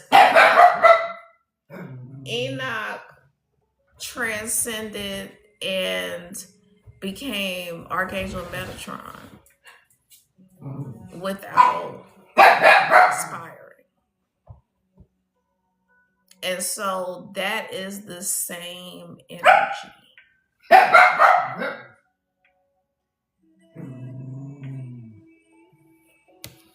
Whew. Let me breathe. Let me breathe. Take a breath. You said it's all indoctrination. Yes, 1000%. Because, like I said, the Vatican, well, I didn't say this today, but I've said previously that the Vatican has all of, well, I don't think they have all of them, but they have a lot of the documents that were, all right, y'all, that were left for our, benefit to basically learn from. And they have hidden all that information and then, dissected the book that they now call the Bible. Cut it. Onyx, stop. You need to go for a walk. I need to take you for a walk because I think you're getting stir crazy at this point. Because you're doing too much. You're doing too much. You're doing too much. Now he's barking. Now he's barking at the energies he sees around me because he's looking at this. Yeah. They gonna get you. They gonna get you. They gonna get you. Stop.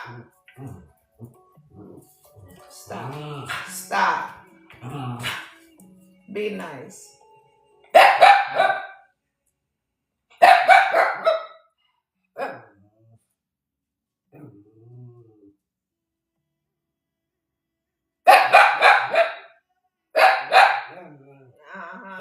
And see, they done mixed a Shih Tzu with a toy poodle, and I think that mixture right there is I don't know what he got going on right now. Cause that little combo, that little designer dog combo is something else. Hi, Uncle. Is it Uncle Zay? Hi, Uncle Zay. And damn, the first card to fall out are the Lovers. And I've been talking about divine unions the whole entire life.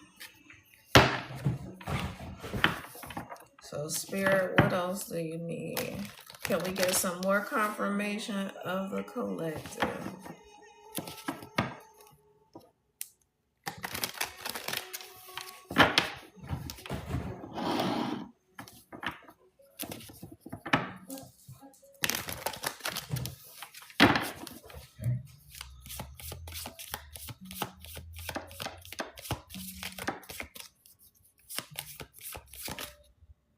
And in the Lovers card, I've been talking about the original beings of Atlantis, and that looks like a pyramid in the back.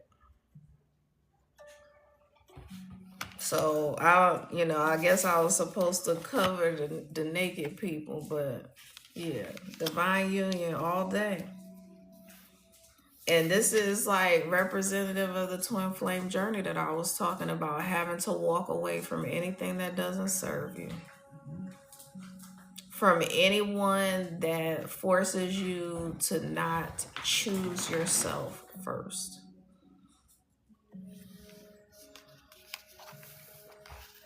And so both of these people had to do that in order to be able to come together in union. And this is kind of like what I was talking about Israel. The feminine is that the feminine? Yeah. The feminine Isis, the masculine Ra, and then El.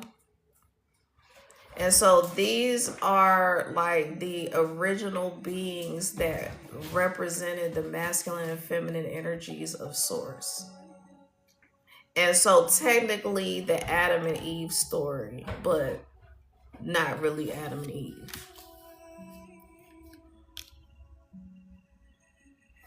And we have justice, balance, bringing justice to the world, bringing balance to the world.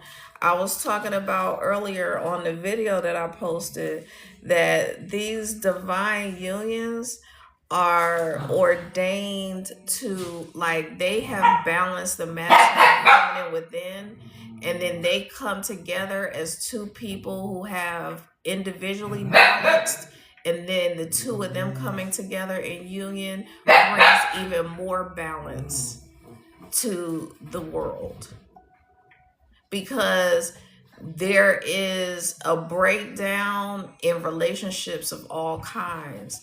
And so when you have a family, it's the husband and wife that are like the anchors of the family. And so when you talk about Source incarnating in human form and being a human vessel and being the representative of Source,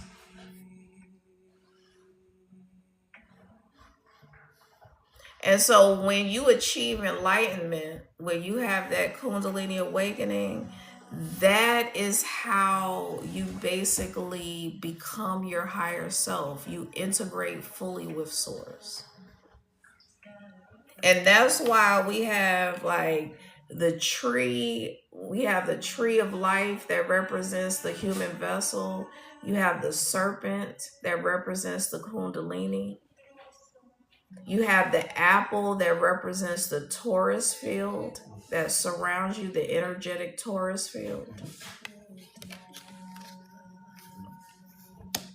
But we still got people out here that's talking about interpret the Bible literally. Because I was talking about trees the other night on my live, where I was talking about a tree is a reflection of the human nervous system, the dendrites of the brain, the vein system. It's also a representative of as above, so below, because the roots resemble the branches with no leaves on it. And then trees are petrified people. That's one thing that, like, I don't just I take everything I hear from these esoteric gurus or whatever with a grain of salt. And I encourage you to take what I'm saying and get a download for yourself about it. But people were giants. So it is very, like, reasonable to think that humans could have been petrified as trees. I wasn't able to get to the sequoias in Northern California, but I was in the San Francisco area, and I went to this tree called the Methuselah tree.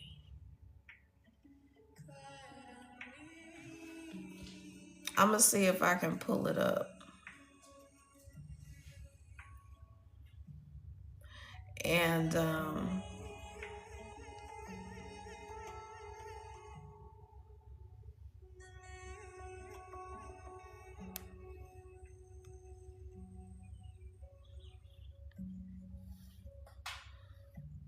so the Methuselah tree,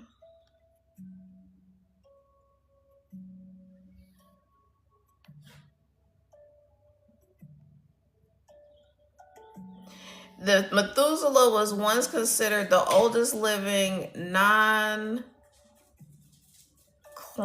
I don't know what that means, non-clonal tree in the world, meaning it has survived as the same individual organism for nearly 5 millennia.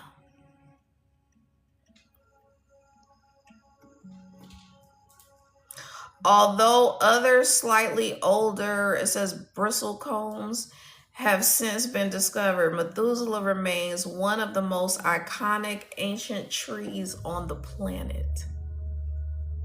First of all, I didn't even know that part. I was just like, I'm on a mission because I was living in Southern California, and I actually drove to San Francisco. So I was like, since I drove all this way, I'm on a mission to see a big ass tree. Because for me to go see the sequoias, I think I was going to have to drive like another 3 hours or something. And I was like, nah, we're not doing that. Because that would mean I would have to then double back, and it would be like 12 hours going back. I definitely wasn't doing that. But I went to the Methuselah tree because that was the biggest tree in the vicinity that I was in.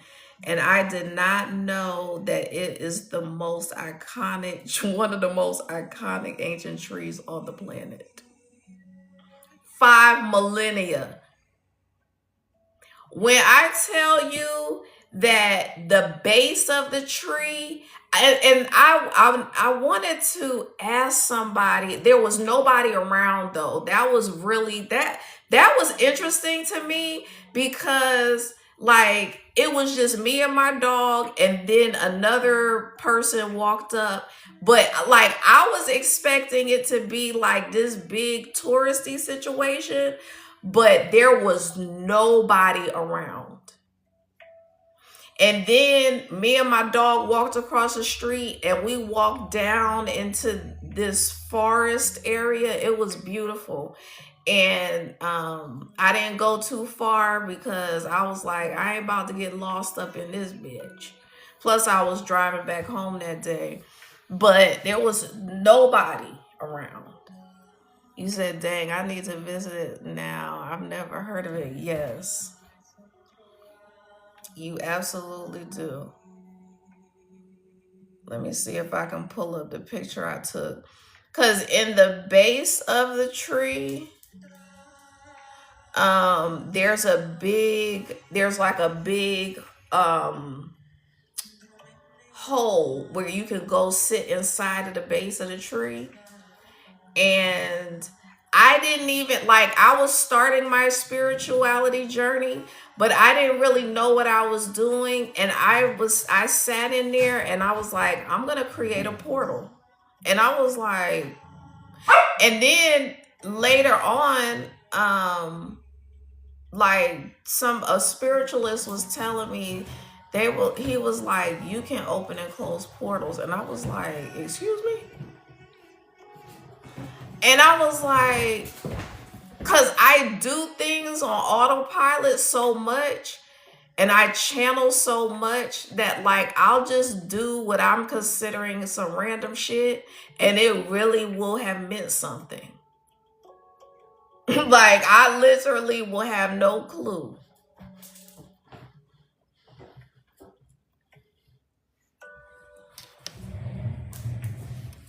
Get off of my chair.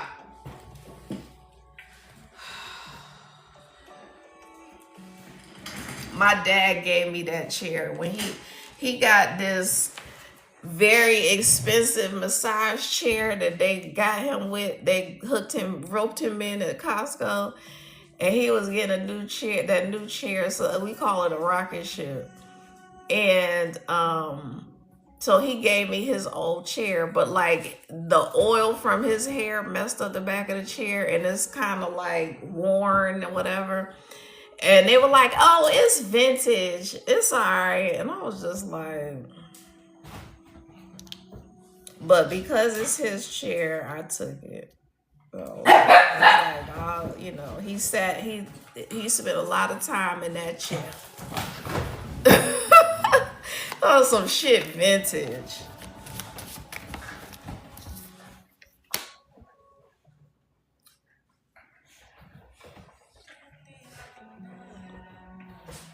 Let me see.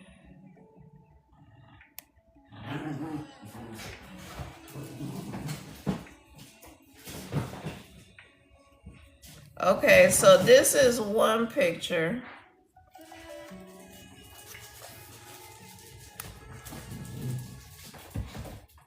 And look at how little me and Onyx look.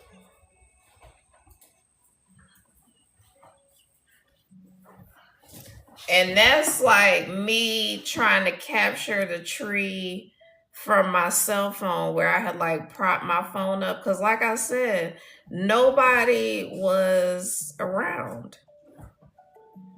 And so this is me, like, just pardon the no makeup. But that's me where I said I was sitting in the tree creating a portal.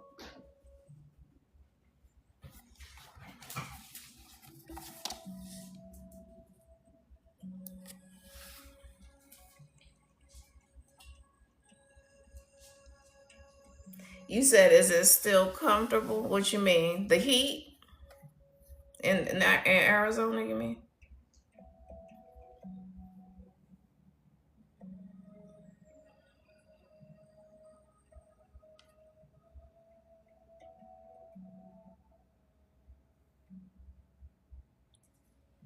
Oh, the chair. No. No. I look, the dog sit in it. Cause I sat in that thing one time, and my sister said when you recline it, I thought when I reclined it, it made it worse, but she said it was fine when she reclined it. But honey, no.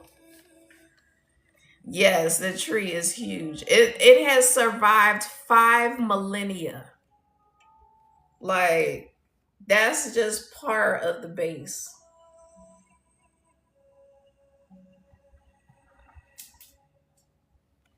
Yeah, shit's wild.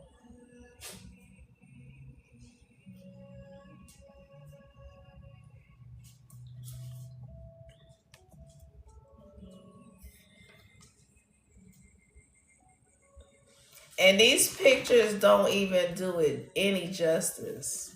For real, for real. And this is the hole that I was talking about. It doesn't look man made, but the way it looked inside, it kind of did. But and you know what? That actually kind of looks like a vajayjay now that I'm looking at it.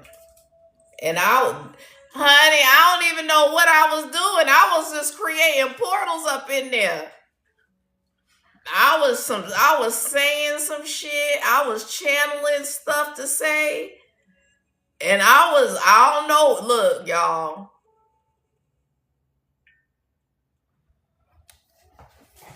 But honey, it says the age estimated at 1860 years.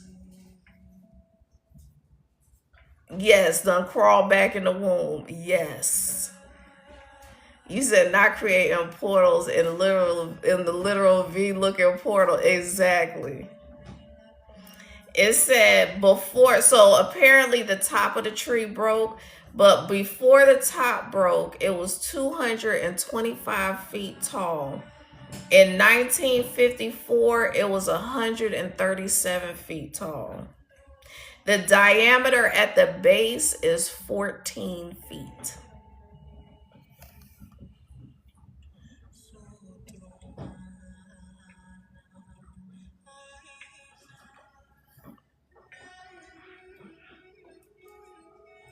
That's wild.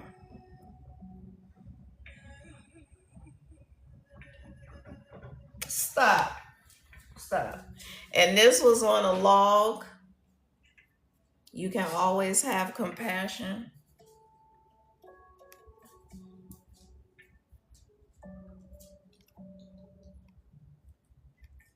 But yeah, shout out to Daniel who took me kind of on like a hike when I was there. But yeah, like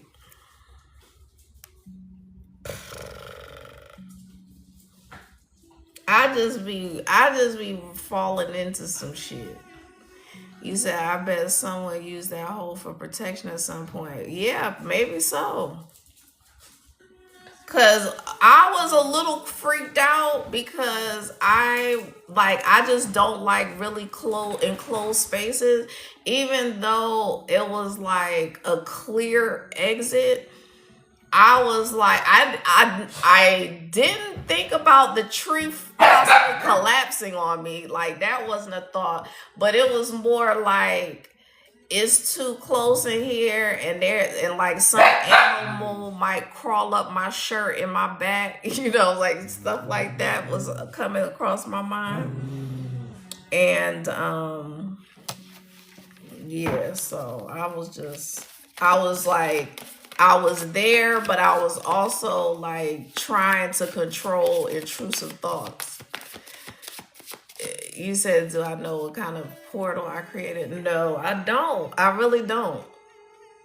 Like, to be honest with you, I don't even know. Like, I get the concept of portals, but let me look it up. Let me see. Let me see if Google has anything to say about tree portals. I'm going to call it a tree portal because, um, because trees have such deep roots and they have so much wisdom of the ages.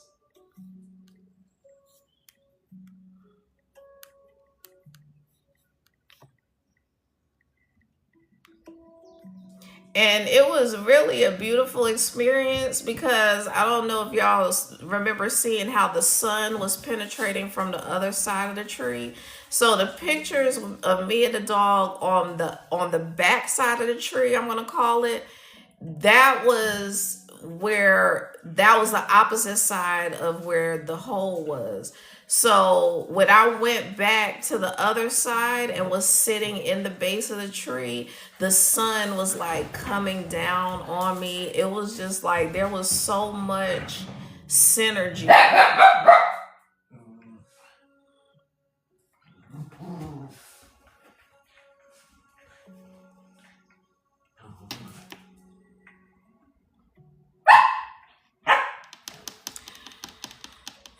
So it's saying tree portals, but I feel like this is kind of generic to portals. But it says tree portals are viewed in spiritual and folklore traditions as energetic gateways connecting the material world and the spirit realm, often acting as thresholds for accessing higher consciousness or nature spirits. They symbolize a profound connection between the earth and heaven, acting stop. Stop. Acting as a world tree that facilitates the soul's journey. Hot damn. It says it symbolizes a profound connection between the earth and heaven, acting as a world tree that facilitates the soul's journey, transformation, and access to hidden wisdom. I'm so glad you asked me that question, because I honestly never even thought to explore that. Because I have such childlike faith in the divine, and I have such faith in I trust myself so much because of my relationship with my higher self, that I'm like, I know it wasn't anything bad, so I'm just gonna roll with it. You said you did say it was the beginning of your journey to probably help activate. Exactly. Absolutely. 1000%. Cause I'm trying to think. That was actually after my spiritual awakening. Yeah, I'm pretty sure that was after. Yeah, it was after, but it was still, like you said, it just amplified it. It says gateways to other realms. Folklore often describes natural arches formed by trees or hollows as doorways, or it says, I think that word is fairies, Faeries. Spirits or magical energies as doorways. I guess that's supposed to be fairies, and maybe they spelled it wrong. So it's formed as doorways for fairies, spirits, or magical energies to cross into our world. Wow. Connection point, earth and heaven. Similar to the tree of life, these portals represent the bridging of the physical roots in earth and spiritual branches in the sky. Like I said, as above, so below. Realms symbolizing spiritual growth and enlightenment. So symbolic transition. Passing through a tree portal often represents a shift in consciousness, leaving behind illusions and entering a space of enhanced awareness or healing. Damn. I didn't even know there was such a thing as a tree portal. I just said I was going to make one in the damn tree. Okay. It says energetic vortexes. These sites can hold intense, concentrated energy, sometimes forming naturally at energetic hot points or in ancient, undisturbed groves. Damn. I know that tree has to be.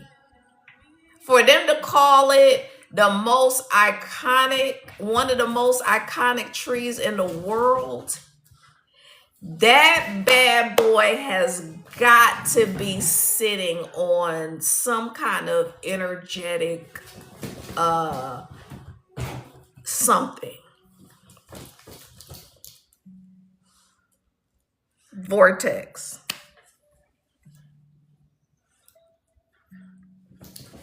And that's kind of what I was describing. It said undisturbed groves. And like the fact that a lot of people weren't out there, it was basically like an undisturbed area. I mean, of course, like it was, you could tell that it's being protected by, the, I don't know what the hell it's called, the damn forest society or some shit. But so tree portals also serve as symbols of our own internal quiet wisdom waiting to be accessed, representing the center of our being. So yeah, I was using it to like open myself up.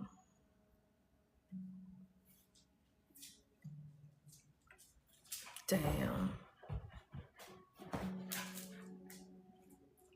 You said, I wonder if you were channeling fairy language. I don't know. No, I was speaking English. But you mean like from the spirit realm translating it into English? I don't know. I might have been. Cause I know I have fae energy.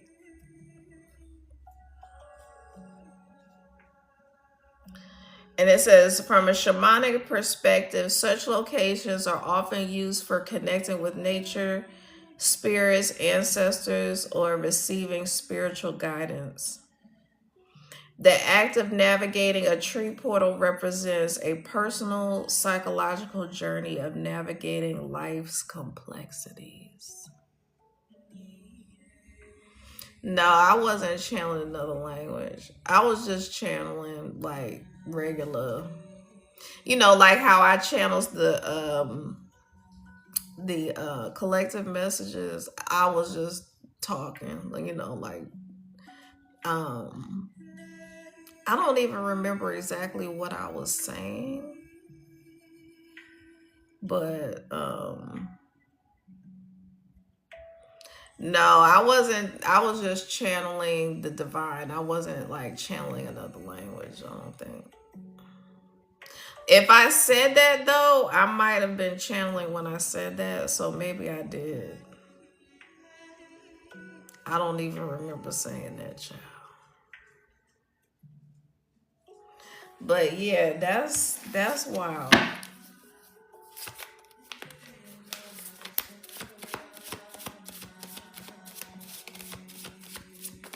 So we have the Queen of Swords in the reverse, Spirit. Can you clarify the Queen of Swords? We have the Queen of Swords in reverse, and we have the King of Cups in reverse. And I feel like this is representative of those bum ass relationships I was talking about. Men and women. For men who are on their journey, for women who are on their journey, you have men that were emotionally unavailable, misusing their power, and same thing for the women. But the women were very like mentally manipulative. So the men would use women's emotions against them, and the women would use men's intellect against them. That's wild.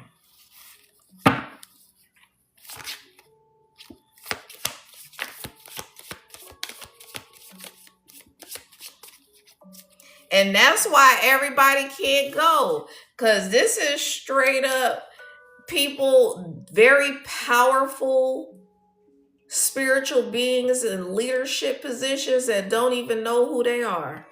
And just completely misusing their power for destructive purposes. You said it was cooler in my image. Yeah, no, I don't know. I don't remember doing a different language. And see, if I was like speaking in tongues or something like that, I wish if that happened, if that ever were to happen, I need to try to remember to like try to translate it somehow, like on Google Translate or something, because I would be curious to know if I was actually, saying something that was translatable.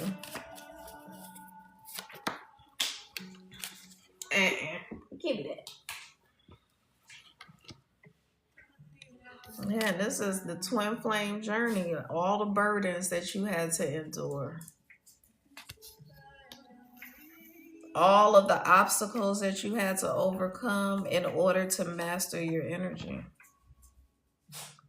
Because wands is energy. So when you are presented with energetic challenges and obstacles that you have to overcome that have burdened you, it's all being alchemized into you mastering your own energy in those areas. Because each one of these 10 wands represents a different energetic, I'm gonna call it an issue. So like if you didn't know how to set energetic boundaries, that's one wand. If you didn't know how to like put yourself first and not accept breadcrumbs from people, that's another wand. If you didn't know how to not be a people pleaser and stand up for yourself and say no without, feeling guilty or whatever, that's another wand. So this is actually representative of not just romantic relationships, but relationships of all kinds.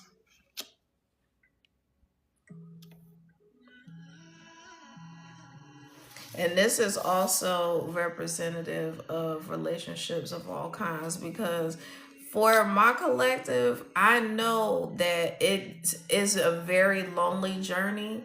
It can seem lonely. I don't really feel like I'm lonely. I feel like I'm alone a lot, but not lonely. But it can be very isolating. And for lack of better terms, I'm going to say lonely, because you have to be strong enough to say, I'm willing to not have any friends if it means that's how I prioritize my mental and emotional well-being. Because if you a so-called friend group in my life and you doing this to me, you're taking and you're draining my energy more than anything, and you got to go. That's one of the biggest hurdles that we have to overcome, because so much of us as a human vessel wants to be a part of something, a group, wants to be accepted, wants to be loved by people. We want to give love, we want to receive love, we want to feel like, like I said, we're a part of a group, or that we're, because the whole concept of like doing stuff alone, people look at it, or I'll say society has traditionally looked at it as, oh, that's so sad. Like, why are you doing stuff by yourself? Do you not have any friends? It's like, oh, let's show this person pity because they're, don't have any friends and have to do stuff by themselves. I took myself, for my 40th birthday, I took myself to Cancun, Mexico by myself. That was my first solo trip, and it is absolutely hands down the best trip that I have ever taken in my life. And we have the Ace of Cups. And so Spirit is like, the person that we have for you is not only going to fill up your cup, but to the overflow. And it's going to be because this person was divinely created, designed, appointed just for you. Yeah, like I was saying, people that didn't really want you to be a part of the group, they would let you come around, let you hang out, but talk shit to your face.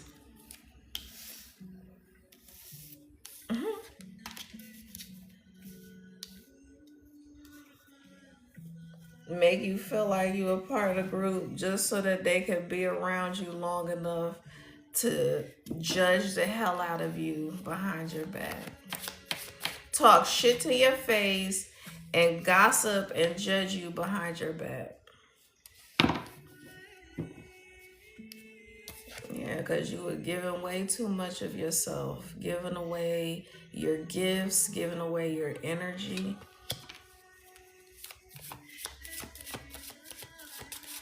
We really have to learn how to be stingy with our energy.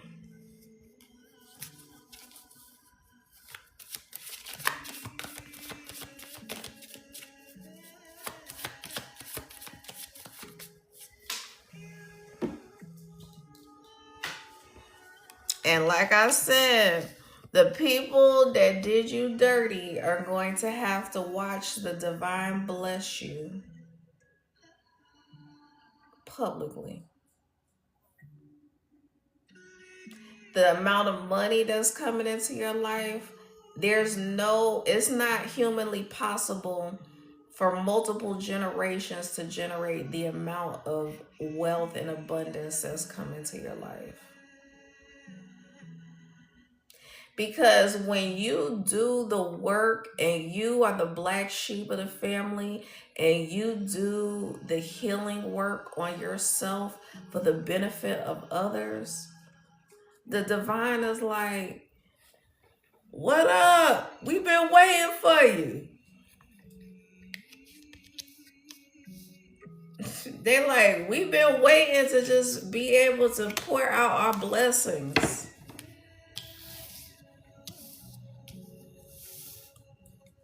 You said you went on a solo trip for your 40th birthday too. It was everything. Yes. Where did you go? Man, when I tell you, when you force yourself out of your comfort zone, that is some of the most liberating shit in the world. Oh, you went to Bali? Yes. That's one of my next destinations. Because I was supposed to go to Bali. Was it last year? Yeah, the end of last year. And the trip fell through. But because I was going in a group and they ended up canceling the trip for the group. And so like I started researching my own hotels and stuff like that, and all the little excursions. So I definitely, and what I want to do is stop at the Singapore airport, because I heard the Singapore airport is like a whole experience in itself. But I know you had an amazing time. And I know that you probably were able to like that was one of the catalysts for you remembering who you are, because I know me going to Mexico was a catalyst for me remembering who I am, because there are pyramids in Mexico. And we went on one of the excursions I went on was to the pyramids in Mexico. You say you were called there for sure. Yes. Mm-hmm. Absolutely.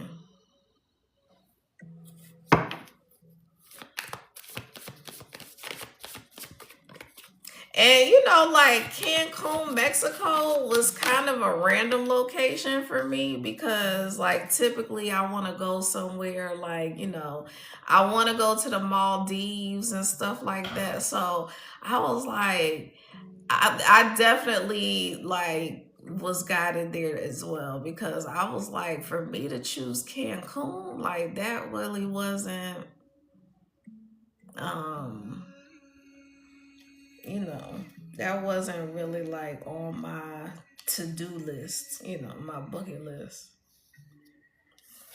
the Fool. So we have a brand new beginning. Okay. The hard part is over. And as soon as I said the hard part is over. So I talk about how this is representative of the dark side of the masculine and feminine, and this is the light side of the masculine and feminine. And these both represent the twin flame journey. Both represent the divine union journey. And so like the twin flame journey is navigating the dark side of the divine union, because that's like, having to go through relationships where there's unhealthy attachments and all of that, and having to break free.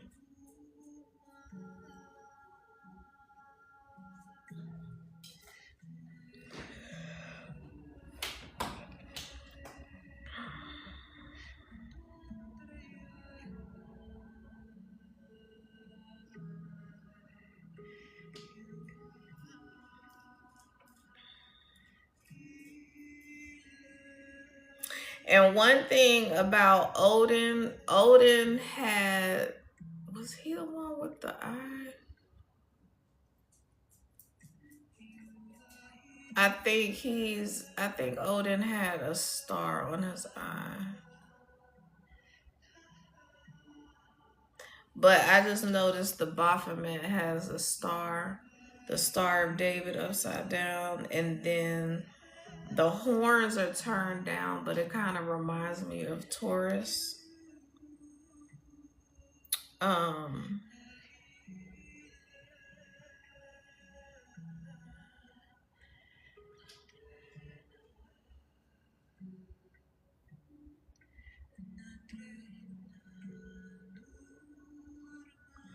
and so this is basically what I was talking about, having to deal with different energies and relationships.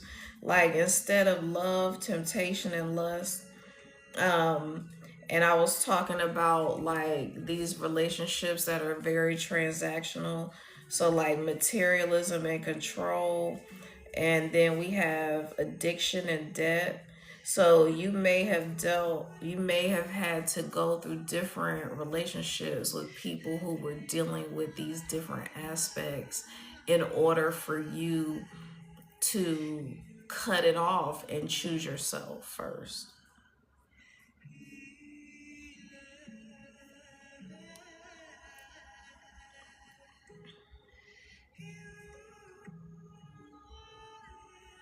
And really, these are also both depictions of feminine energy, because the Baphomet is associated with the feminine, and the creator energy is feminine. So the feminine portion of source is what creation is comes out of. Okay, good night. Thank you for coming through. I appreciate you. Yes.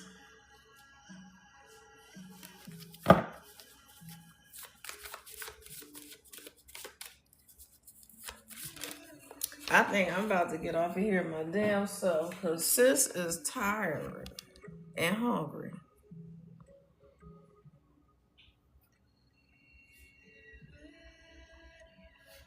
And so yeah, when that twin flame journey is complete, you release fears. You're able to and what I'm hearing is like being able to detach from the outcome is how you release fears around relationships. Because I know for me personally, because I've had trust issues, abandonment issues, rejection issues, that when you have that kind of fear around relationships, it's like you're just waiting for the shoe to drop. You're like sabotaging the relationship because you're trying to get ahead of being hurt or rejected or abandoned. And so yeah, so like these two people on this journey have to release that fear around relationships.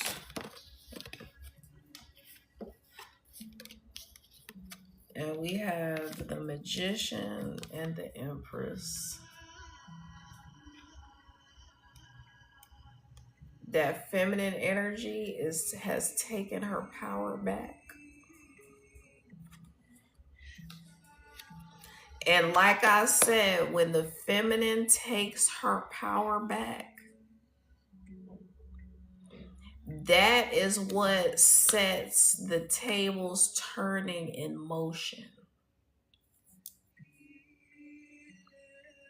Because it's really the feminine that puts the masculine back together. And I've talked about this in previous lives where, the story of Isis and how Osiris got dismembered and she put him back, she basically put him back together so that they could produce Horus.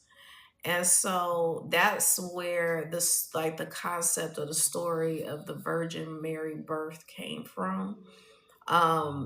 Because she basically used her magic. And see, the Empress is that girl that has gotten it out the mud. And by her getting it out of the mud and stepping into her power and being an alchemist and just sitting in her leadership role as a divine feminine, that has simultaneously healed the masculine. So even if the masculine didn't totally do all of the work in order to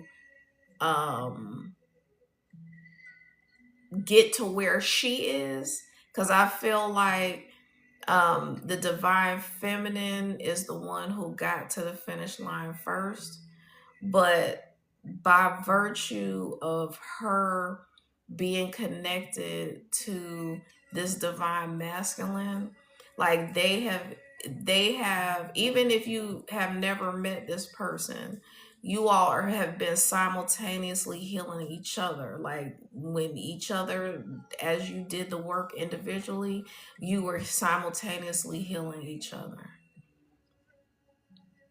And because of the way the earth and like the changing of the guard, like I said, the restoring of the planet to its original specifications, the divine feminine has to take the lead in order for that to come into fruition. Ooh.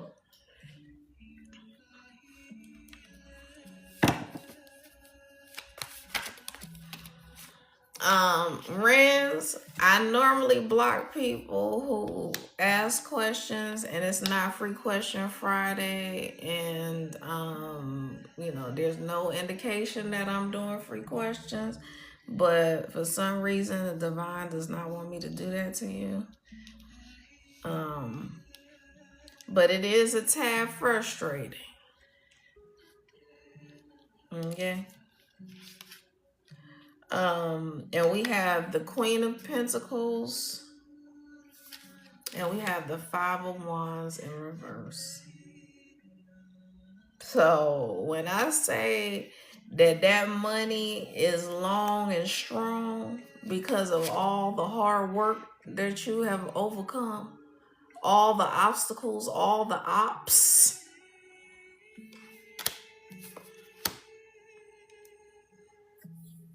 And we're talking about, you don't get into the Queen of Pentacles energy just because. Like, you enter Queen of Pentacles energy and Empress energy because you have proven yourself to be a person who lives from a place of high integrity.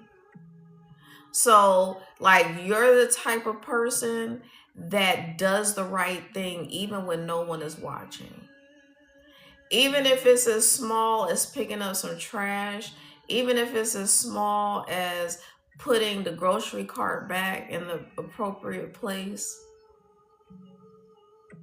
Because I went to the grocery store this past weekend and it was a great spot, and it had a damn cart sitting in the middle of it. And you want to talk about somebody pissed? Because, I mean, yeah, I can go park farther and walk and get a little bit of exercise.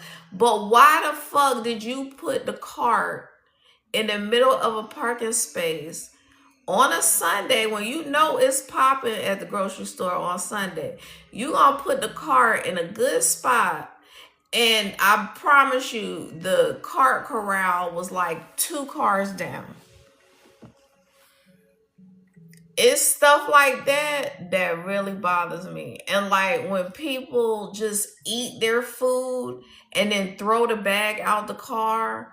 Or like, I was dating somebody one time and we got some Jamaican food, and he was about to sit the whole box with the bones from the oxtails and leftover rice and all that, just sitting on the ground outside the car. And I was like, if you don't pick up that damn box, and I'll personally throw it out. You know, like, those are the things. And I'm not saying anybody has to be perfect, or that you have to do everything right, or that you have to be holier than thou and, never litter or anything like that. I'm just saying that it's even the small things that honors the divine, because Mother Earth is a living entity. And we have so many people that live on this planet, and like, there's so many destructive things happening to the planet and the atmosphere. And just putting trash into the ground is a whole issue in itself. And it's really small things that don't cost you any money that the divine really honors. And so, like, I would encourage you to just say thank you. Like, even if your life doesn't look exactly how you want it to look right this moment, even if your bank account and your job and your money and your car and wherever you stay isn't the most ideal, the divine just wants you to find something to be thankful for.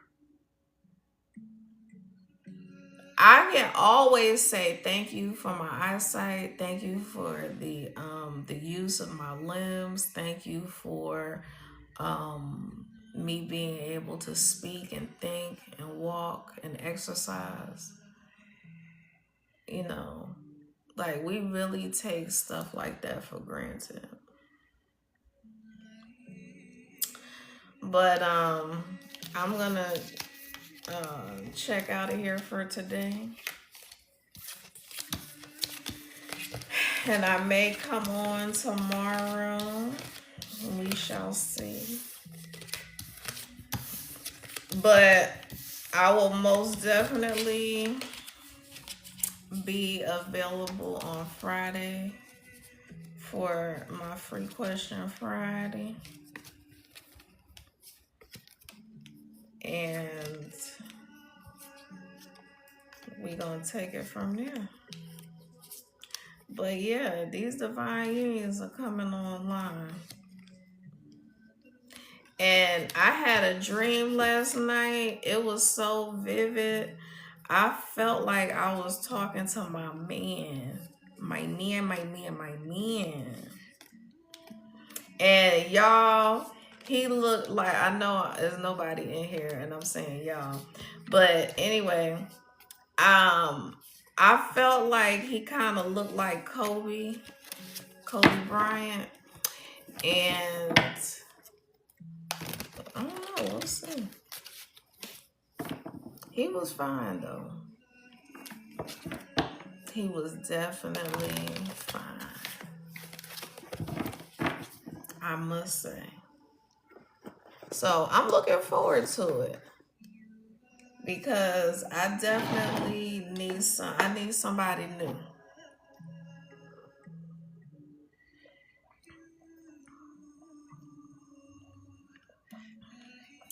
These other folk,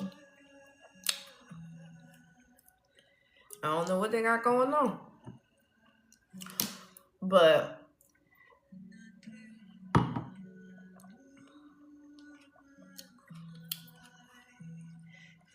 there's some people out here that's going to be in deep regret because they passed on your love, on your energy, on your pure heartedness, on your generosity. And, you know, Spirit is like, all you wanted to do was love somebody, spoil them, treat them like a baby, feed them. I feel like I'm talking to a masculine right now. But, like, that's all you wanted to do. You wanted to hold, all you wanted to do was just hold that person in your arms and rock them like a baby. And folks just be on some other shit.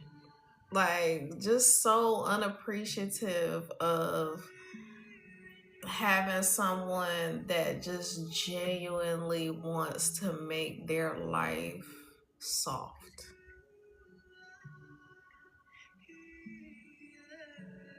And, you know, that's part of the imbalance is women operating heavily from their masculine, like I say boss, but women really, you know, there's gotta be a better term for a divine feminine who's in boss energy, because like boss is in itself is very masculine, at least in my mind that's how it feels masculine. But yeah, so like if instead of the feminine being like on the receiving side, they're more like operating from their masculine. So like there's a lot more women that pursue men that are you know, being the aggressor and just totally throwing shit off.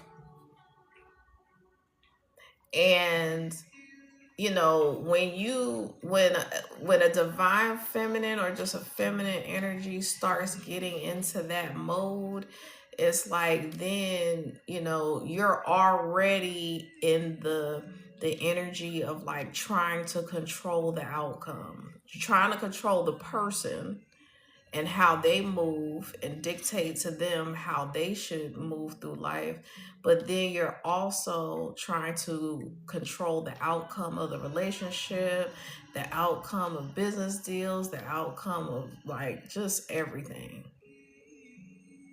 And nobody wants to deal with somebody who is trying to control them or control the outcome. Because it's like nitpicking every little thing, you know, it just gets chaotic. You know, not being appreciative, just complaining all the damn time. And So that's why it's so important to focus on ourselves, because when you focus on yourself, when you focus on balancing your own energies, when you know who you are, when you're not afraid to be solo dolo, you're not afraid to go on solo trips, you're not afraid to go to concerts by yourself, you're not afraid to take yourself out to dinner. Like I did another way that I stretched myself was I took me and my dog when I first got my dog when he was a puppy. We went to Myrtle Beach for Christmas by ourselves. Christmas now. Like when I was a child, Christmases were big deals. My mother, oh my God, this doggy door allows flies in here, and there's a fly. Um, my mother, like, that was her favorite holiday. She was big on gift giving. It was always like an extravaganza for me because I'm her only child.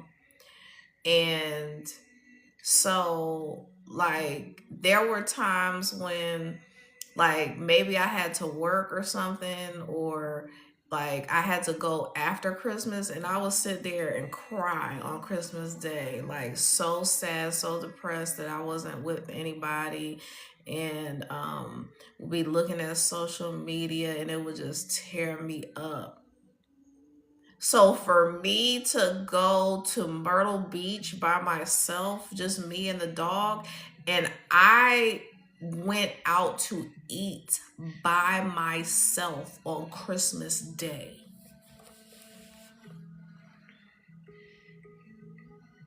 Like when I think about it, I'm like I really be shocking the shit out of myself, because to go from like almost being embarrassed to be at home by myself on Christmas. Like it wasn't advertised that I was at home by myself on Christmas.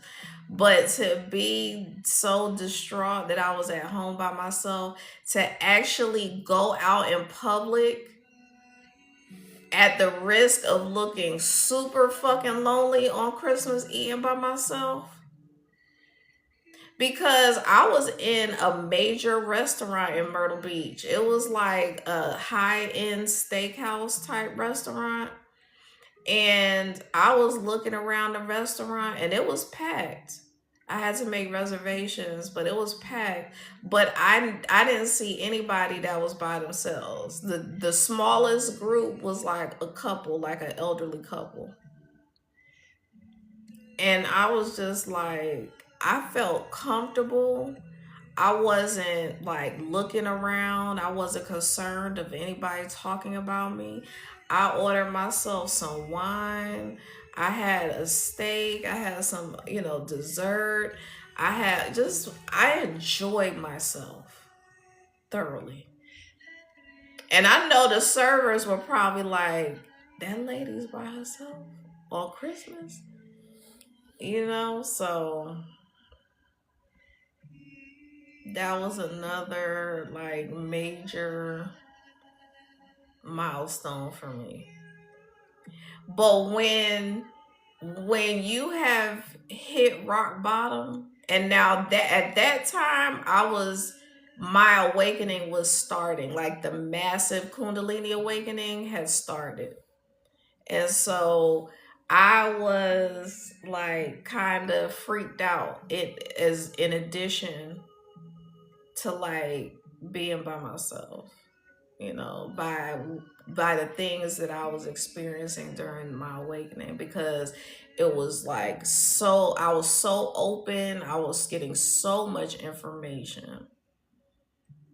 And when I tell you,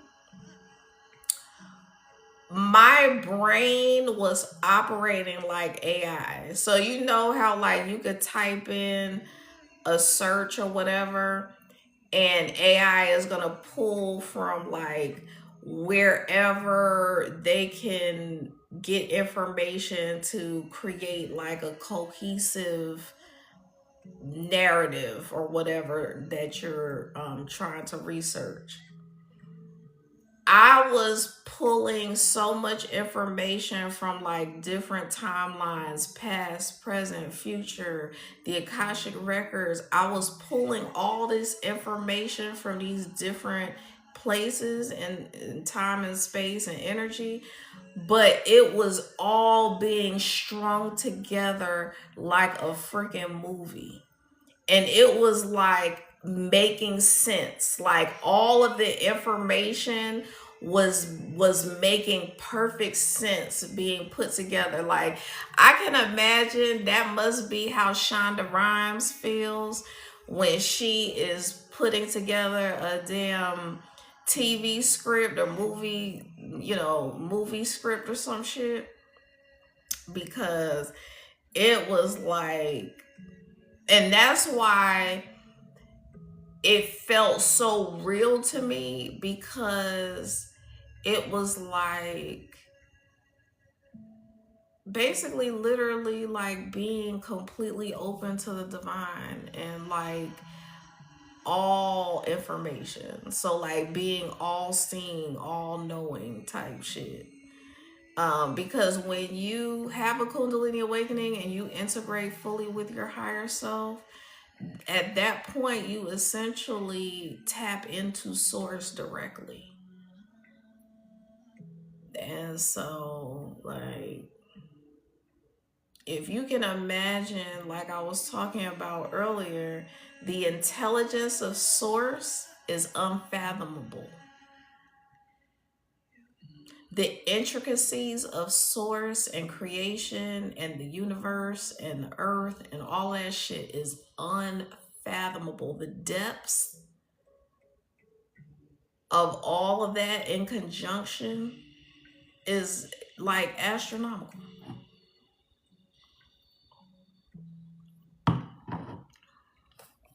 So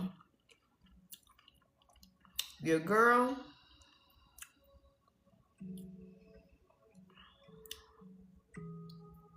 look, my heart so said you was living the dream. Shit.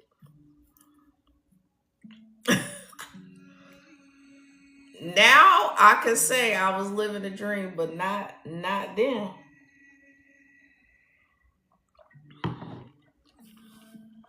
That was the hardest shit I've ever gone through.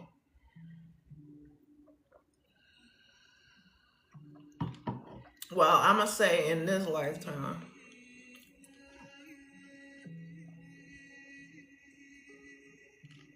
Well, 16, thank you for joining. I'm about to sign off of here. Hi, user. I didn't mean to ignore you.